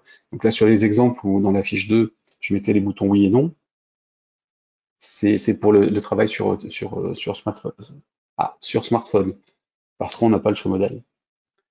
Donc revoyez les exemples d'hier pour revoir comment fonctionne ce genre de choses, ou plutôt comment on peut contourner ce genre de choses. Les boîtes de dialogue standard de la VCL ne fonctionnent plus ou plus de la même façon en FireMonkey. Donc quand on avait vu la VCL, on avait eu un chapitre boîte de dialogue où je les ai montré des input query, input box, show message, message DLG et deux trois autres. En fait, on peut pas s'en servir en FireMonkey. Ou en tout cas, on peut s'en servir en FireMonkey en mode synchrone sur PC, enfin sur Windows, Mac et Linux, mais elle fonctionne pas en iOS et Android, et vice-versa. Donc, le show message est la seule boîte de dialogue qui fonctionne partout. Sauf que, évidemment, elle n'aura pas le même fonctionnement partout. Alors, pour programmer de façon asynchrone dans Delphi, on a plusieurs solutions. Donc la première, c'est de passer du code directement dans les procédures et fonctions qui ont besoin de quelque chose qui s'exécutera plus tard. Donc là, mon exemple de boîte de dialogue avec le oui/non, plutôt que de faire un if, ma boîte de dialogue va me répondre oui ou non, et à ce moment-là, je fais quelque chose, je vais plutôt dire, j'appelle ma boîte de dialogue, et je lui passe un bloc de code qui traitera le fait qu'on ait cliqué sur le oui ou sur le non. Et c'est la boîte de dialogue qui appellera le bloc de code en question quand elle aura besoin de le faire. Donc ça, c'est ce qu'on verra avec les méthodes anonymes. L'autre solution, c'est de faire des choses en tâche de fond, mais là, c'est plus en lien avec les boîtes de dialogue, c'est plus pour faire des traitements longs en background pour éviter qu'on bloque le programme quand on a un traitement long à faire. Donc on en reparlera aussi la semaine prochaine. Alors, tant qu'à faire, on peut aussi utiliser des techniques dans les projets FireMonkey pour Windows, Mac, Linux, iOS et Android, comme on peut les utiliser en VCL. Alors, tout ce qui est méthode anonyme dont je vais parler à l'instant fonctionnera de la même façon puisque c'est du Pascal. Tout ce qui est utilisation des processus fonctionnera aussi depuis la VCL, puisque c'est pareil, c'est géré en Pascal avec la RTL, donc la Runtime Library, qui est commune à tous les frameworks graphiques. Donc pas de questions par rapport à ça, on va pouvoir passer à la pratique, ou plutôt à un truc encore plus compliqué, les méthodes anonymes. Donc là, je vais me créer un nouveau projet, ici. Donc pareil, je fais un projet multipériphérique, et pendant qu'il travaille, je vais vous expliquer à quoi ça correspond. Donc on a déjà parlé des procédures et des fonctions, qui sont d'une manière générale disponibles dans Delphi, dans les unités Pascal depuis le début et dans le langage Pascal. On a aussi parlé des méthodes qui sont en fait des procédures et des fonctions liées à une classe, donc méthode dans une classe liée à une instance ou méthode de classe liée au type lui-même. Et nous allons donc voir des méthodes anonymes qui sont aussi des procédures et des fonctions, mais qui n'ont pas de nom. Donc on ne va pas pouvoir les appeler avec un nom, et on va pas pouvoir les déclarer avec un nom. Avant de parler de ça, il va falloir que je vous parle des passages de paramètres sur les procédures et fonctions, parce qu'en fait, les procédures et fonctions, ce sont des types dans le Pascal. Donc on peut créer des variables de type procédure ou de type fonction. C'est comme ça que sont gérés les événements qu'on a déjà vus, parce qu'en fait, ce sont des types méthodes, procédure ou méthode fonction. On peut créer un type de données avec une interface de procédure ou de fonction, ça se présente sous cette forme. Donc pour créer un type, donc c'était type avec le nom du type égale quelque chose. Et là, en l'occurrence, je crée des types procédures et des types fonctions. Donc là, j'ai un tMyProc qui sera une procédure sans paramètres, un tfuncInt qui sera une fonction qui renvoie un entier, et un tMyFuncBool qui renverra un booléen. Derrière, je vais pouvoir déclarer des variables qui auront ce type-là. Et donc passer en paramètres à des procédures qui auront cette description-là d'interface. Une fois le type créé, on peut déclarer donc des variables et leur affecter le nom de la procédure ou la fonction. Donc ça, je vais vous faire un exemple. ici, donc F12. Bon, je vais mettre une unité vide. Ajouter nouveau unité et j'enregistre tout ça.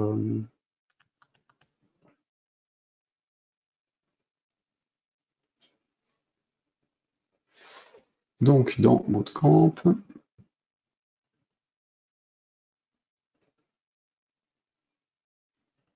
quatre.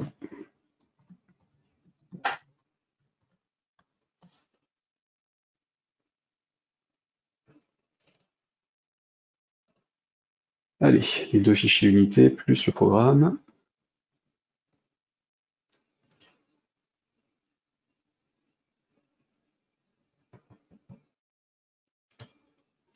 Voilà. Donc, je vais faire en interface, après peu importe où c'est, là, en l'occurrence je m'en servirai que en local. Donc j'aurai un type tMyProc qui est de type procédure. Je vais aussi créer un tMyProc2 qui est de type procédure avec un paramètre qui s'appellerait A mon paramètre. Donc là je reprends la première lettre, hein, comme on l'a vu tout à l'heure avec les par convention, mais c'est juste pour le fun. Donc là j'ai un entier comme ça. Donc là j'ai deux types.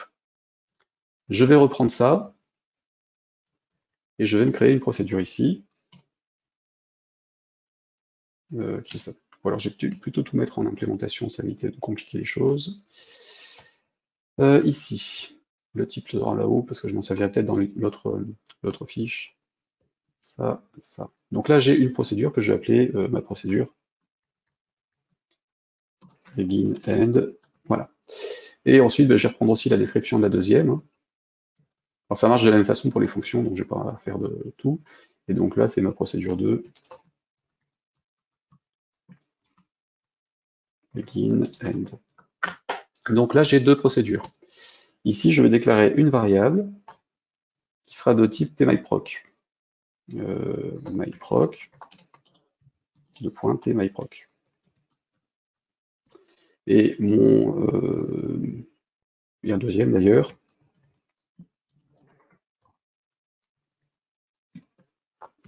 Voilà. Et là, par exemple, donc j'ai utilisé le bloc d'initialisation, notation de l'unité. C'est juste pour vous montrer le code, hein, en l'occurrence, peu importe où je le mets, mais au moins ce sera valide en termes de syntaxe. Donc là, je peux écrire myproc, prend pour valeur ma procédure. Ce truc-là, bon, ma procédure, en fait, c'est une référence à la procédure, donc au bloc de code.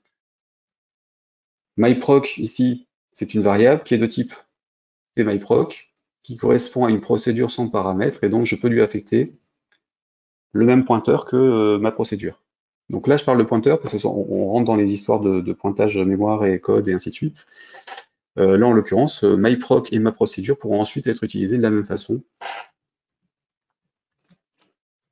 Je peux appeler ma procédure comme myproc dans mon code. Ma procédure ira directement appeler le code Pascal. Donc il exécutera ce qu'il y aurait entre le begin end de ma procédure ici.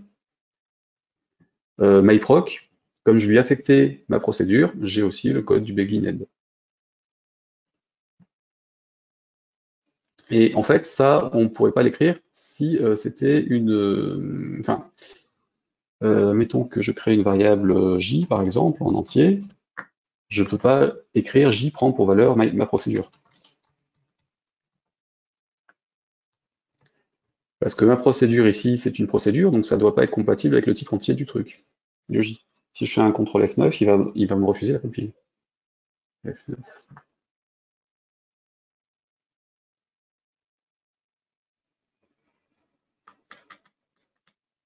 Par contre, si j'étais sur une fonction, il y aura une différence entre les deux. Ouais, merci, j'ai eu peur une seconde qu'il m'accepte la compilation. Donc là, c'est bien un type incompatible, integer et procédure untype pointer ou untype parameter.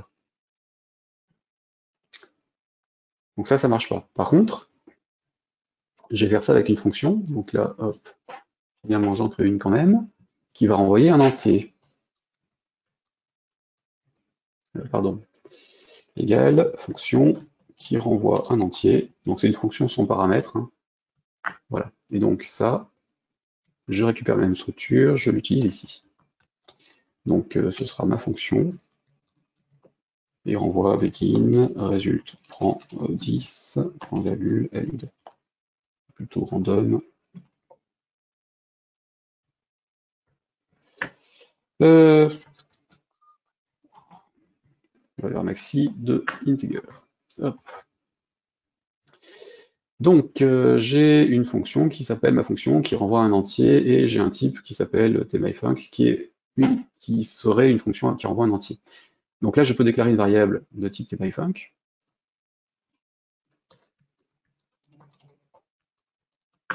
Et comme pour la procédure, je peux écrire ça. myfunc prend ma fonction. Contrairement à la procédure, je peux aussi écrire ça.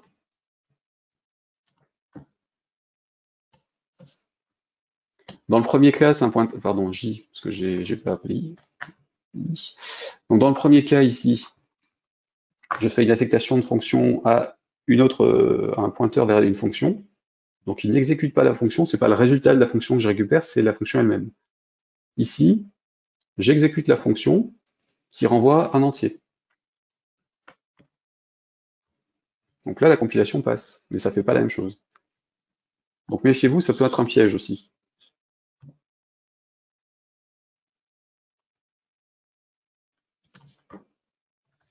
Et donc je peux aussi écrire J prend myfunc, puisque myfunc, en fait, c'est de type myfunc, et donc c'est une fonction qui renvoie un entier. Et évidemment, le compilateur refuse d'affecter myfunc, myproc à myfunc, et ainsi de suite, hein, puisque les types sont testés, et donc un type procédure vers un type fonction ne fonctionne pas, et inversement, ce qui est logique. Là-dessus, le Pascal nous permet d'éviter les anomalies là-dessus. Donc, ceci étant dit, ça se passe pareil pour les méthodes. Donc on peut déclarer des pointeurs de méthodes, ou en tout cas des variables des types méthodes, comme ça. Donc il suffit de rajouter offObject derrière. Donc là, tmyMethodProc, procédure offObject, tmyMethodFunc, int, fonction integer offObject. Donc c'est la même chose que procédure et fonction, sauf que ce qu'on va mettre là-dedans, ça viendra forcément d'une classe.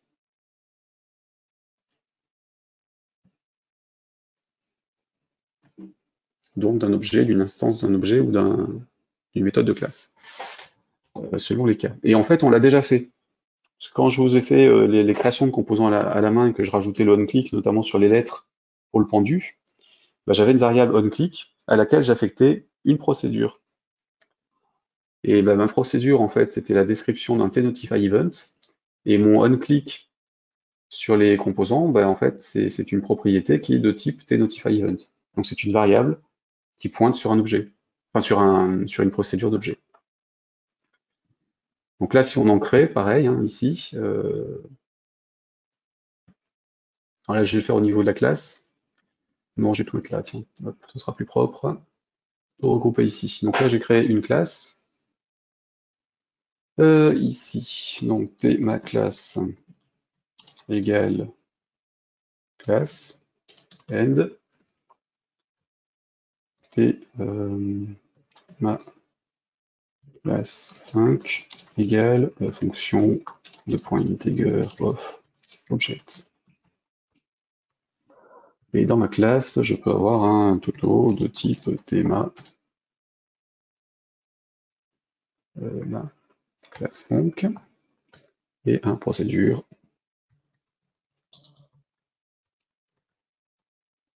Et ensuite, il me faut quand même quelque chose. Alors, par contre, j'évite les espaces. Et il me faut quand même une fonction dedans pour l'appeler, ou je vais la faire ailleurs. Comme ça, c'est ma classe 2 égale classe. Et donc là, je vais mettre une fonction bidule qui renvoie un entier. Donc là, j'ai deux classes. Function, il manque le C.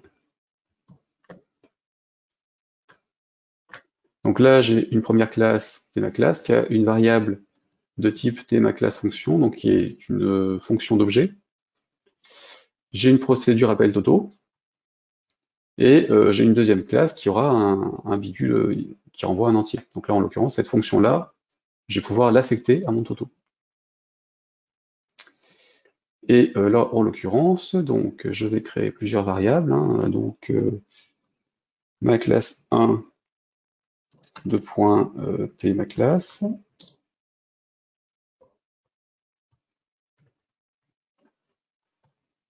Ma classe 2 et ma classe 3 qui seront de t ma classe 2. Je reviens en haut. Maj CTRL-C pour compléter celui-ci. Donc l'appel Toto, je vais me contenter de tester si Toto est assigné. Donc là par contre, il faut quand même vérifier si les choses que je vais utiliser fonctionnent. Zen, Toto.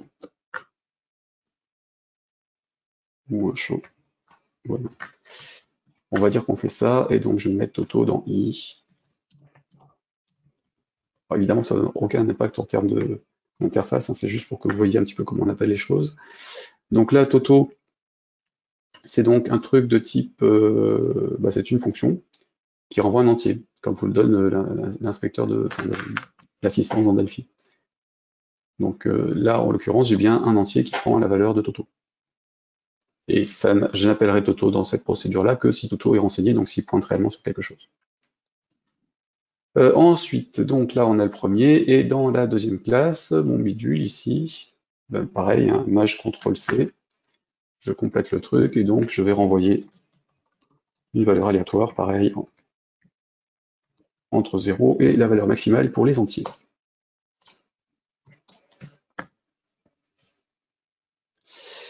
Voilà, donc là, ma fonction ici renverra quelque chose, et donc je pourrais l'affecter à mon Toto en fonction de ce que je veux faire. Du coup, j'ai créé 3 variables, MC1, MC2, MC3. Donc là, dans mon source, je remonte, voilà. Je peux écrire MC1 prend ma classe.create. Donc je crée une instance de la classe. Donc là, je vais faire les choses proprement, je la supprime après. Et je peux faire la même chose avec le 2 et le 3. Donc MC2 prend ma classe 2.create. Voilà, y arriver. Try, finally, pareil. Ici, mc2.free. Et je recopie ça pour faire le 3 à l'intérieur. Donc 3, c'est bien un classe 2 aussi. Donc là, j'ai 3 classes, je les efface à la fin, si tout se passe, enfin, il y a une anomalie ou pas. Et ce que je vais pouvoir écrire, c'est mc1.toto, donc qui est de type fonction, prend mc2.bidule. Et ensuite, j'appelle mc1.appelToto. C'est comme si j'avais géré un événement. Et là, le code exécuté, ce sera celui de bidule quand j'appellerai, quand je rentre dans la procédure ici. Quand je fais ça, il va appeler le code de la deuxième fonction. Donc, je vais vous le montrer avec un point d'arrêt ici. Voilà, et donc je vais le mettre aussi pour le deuxième. CTRL-C, V. Là, on va appeler celui du 3. On va voir ce qui se passe. Donc j'enregistre et j'exécute en debug. Normalement, je ne pense pas avoir fait de faute de syntaxe, donc ça devrait passer.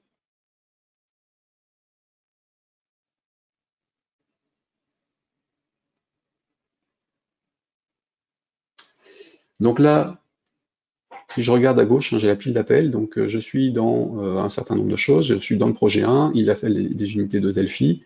Je suis sur l'unité 3, et là, je suis sur ma classe AppelToto. Et ma classe AppelToto, à l'endroit de la ligne qui est en rouge, là, il est bien passé dans bidule. Et le bidule de ma classe 2, qui fait un random ici. J'exécute ça, donc je continue le code, et le deuxième, il revient au même endroit, parce que forcément, ma classe 2 est commune sur les deux.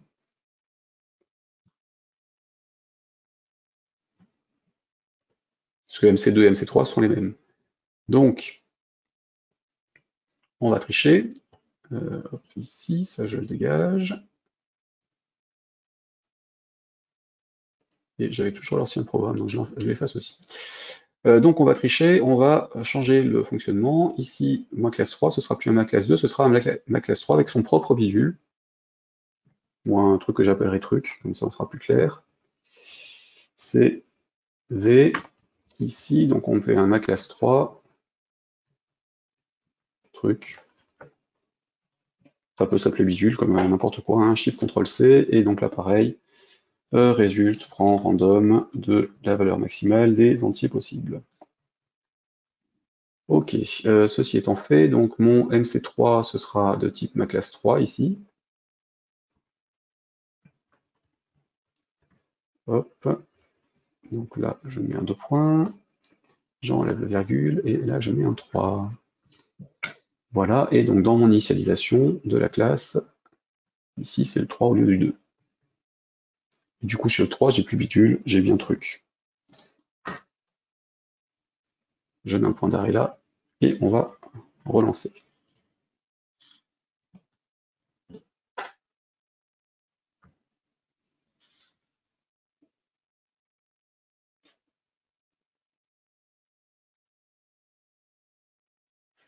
Donc, on passe là-dessus, on a bien affecté MC1 Toto à MC2 bidule. Hein. Je rentre dans l'appel Toto. Ici, je teste si c'est renseigné. Alors là, si je mets la souris sur Toto, il me dira qu'il y a bien quelque chose dedans, normalement, enfin s'il l'affiche. Alors, hop, ici. Ouais, donc il ne veut pas l'afficher, c'est pas grave. On peut le récupérer par là. On a bien Toto qui correspond à quelque chose. Et là, en l'occurrence, Toto, c'est bien classe 2 bidule.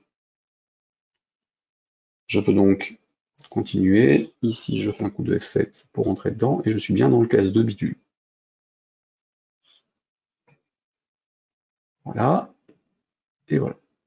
Et là, j'affecte le MC3 truc à Toto, et si je regarde, mon Toto, il est bien en... il affiche là. J'ai bien unité 3, ma classe 3, point truc. Et donc si je l'appelle, F7, F8, F8, F7, pour entrer dedans, je suis bien dans ma classe 3 truc.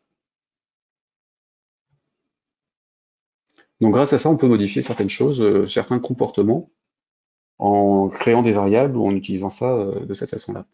Ce que je viens de vous montrer avec les variables, ça marche aussi avec les procédures et les fonctions. Enfin, avec les paramètres de procédures et fonctions. Donc là, j'en fais une rapidement. Ici, donc j'en crée une juste là, hein, au début. Je vais faire une procédure. Ma proc, voilà, qui prend en paramètre approc1 de type tmyproc, virgule, approc ap2 de type tmyfunc.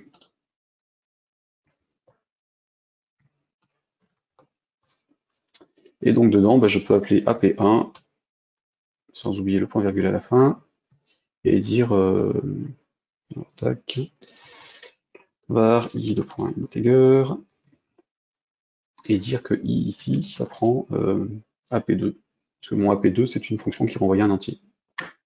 Et si j'appelle ma proc, là, celui-ci, dans mon code source, je dois lui passer des paramètres qui sont de type tmyproc, donc là, en tmyproc, j'ai celui-là, ou directement la procédure, au choix. Donc là, je vais lui dire la procédure. Et en deuxième paramètre, on a tmyfunc, et donc là, en l'occurrence, en tmyfunc, je vais lui passer la variable myfunc, par exemple.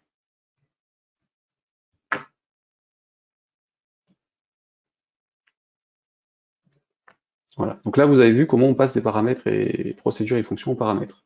Donc si on revient sur la partie anonyme, ça c'est bon, ça je l'ai dit, ça c'est bon. Oui.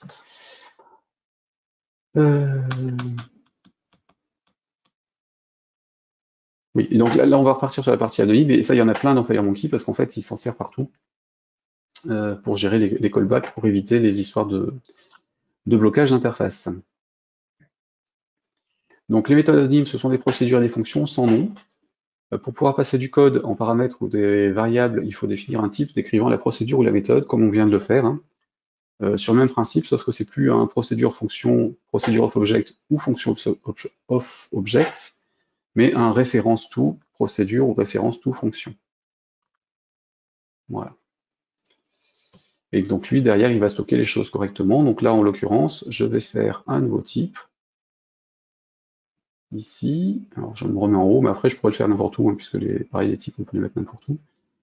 Donc là, si je crée un type, je suis déjà dessus, donc ça va être t maproc anonyme, qui est un référence to procédure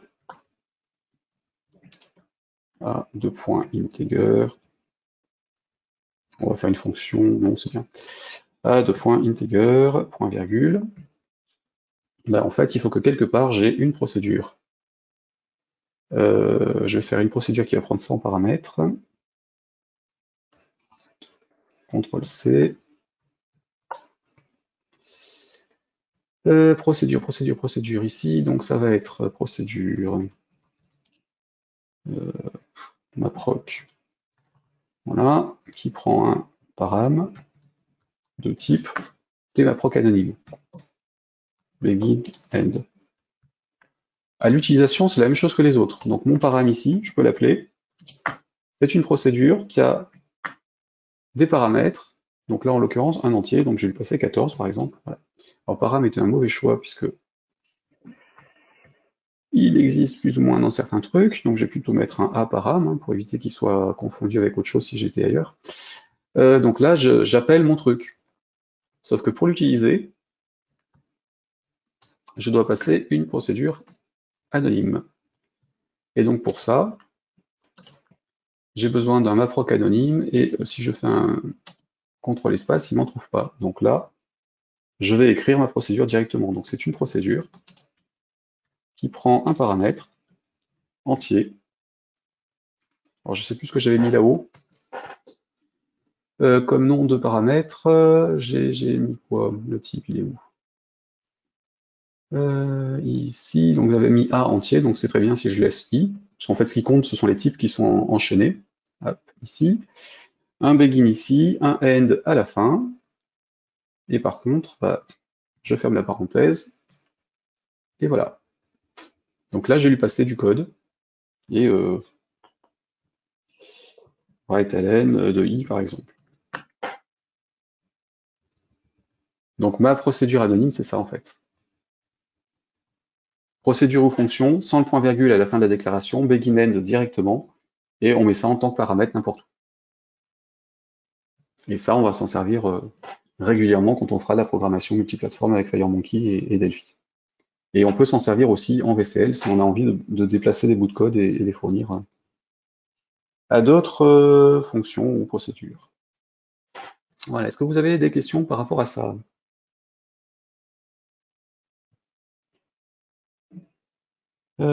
Ça c'est bon. Alors, il semble que la classe application ne dispose pas de la propriété exename et param_str0 ne fonctionne pas sous Android. Si, ça devrait fonctionner. Ça devrait fonctionner dans les deux cas. Alors le exename, je suis pas sûr. Par contre, param_str et param_count continuent à être opérationnels, quelle que soit la plateforme. Et ils ont bien les bonnes infos.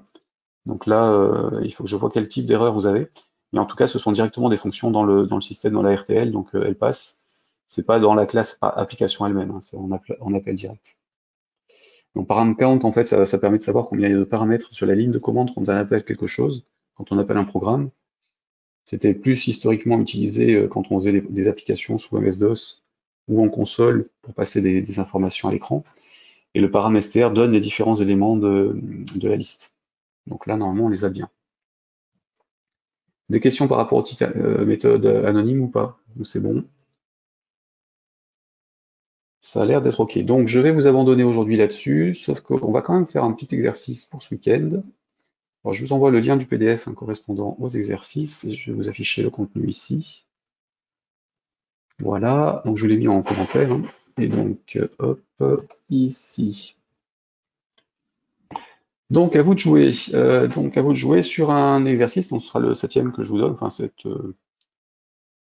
8 et 9e en fait en pratique, mais peu importe. Donc en phase 1, quand on avait parlé de vaisselle, je vous avais proposé de faire deux programmes, une gestion de liste et puis un carnet d'adresses. Je vous propose ce week-end de refaire la même chose, mais en FireMonkey, et de faire en sorte que ça fonctionne sur vos smartphones et sur écran classique, évidemment. Hop. Alors, vous allez pouvoir utiliser la méthode que vous préférez pour les créer, hein. On a vu les différents écrans pour le faire hier.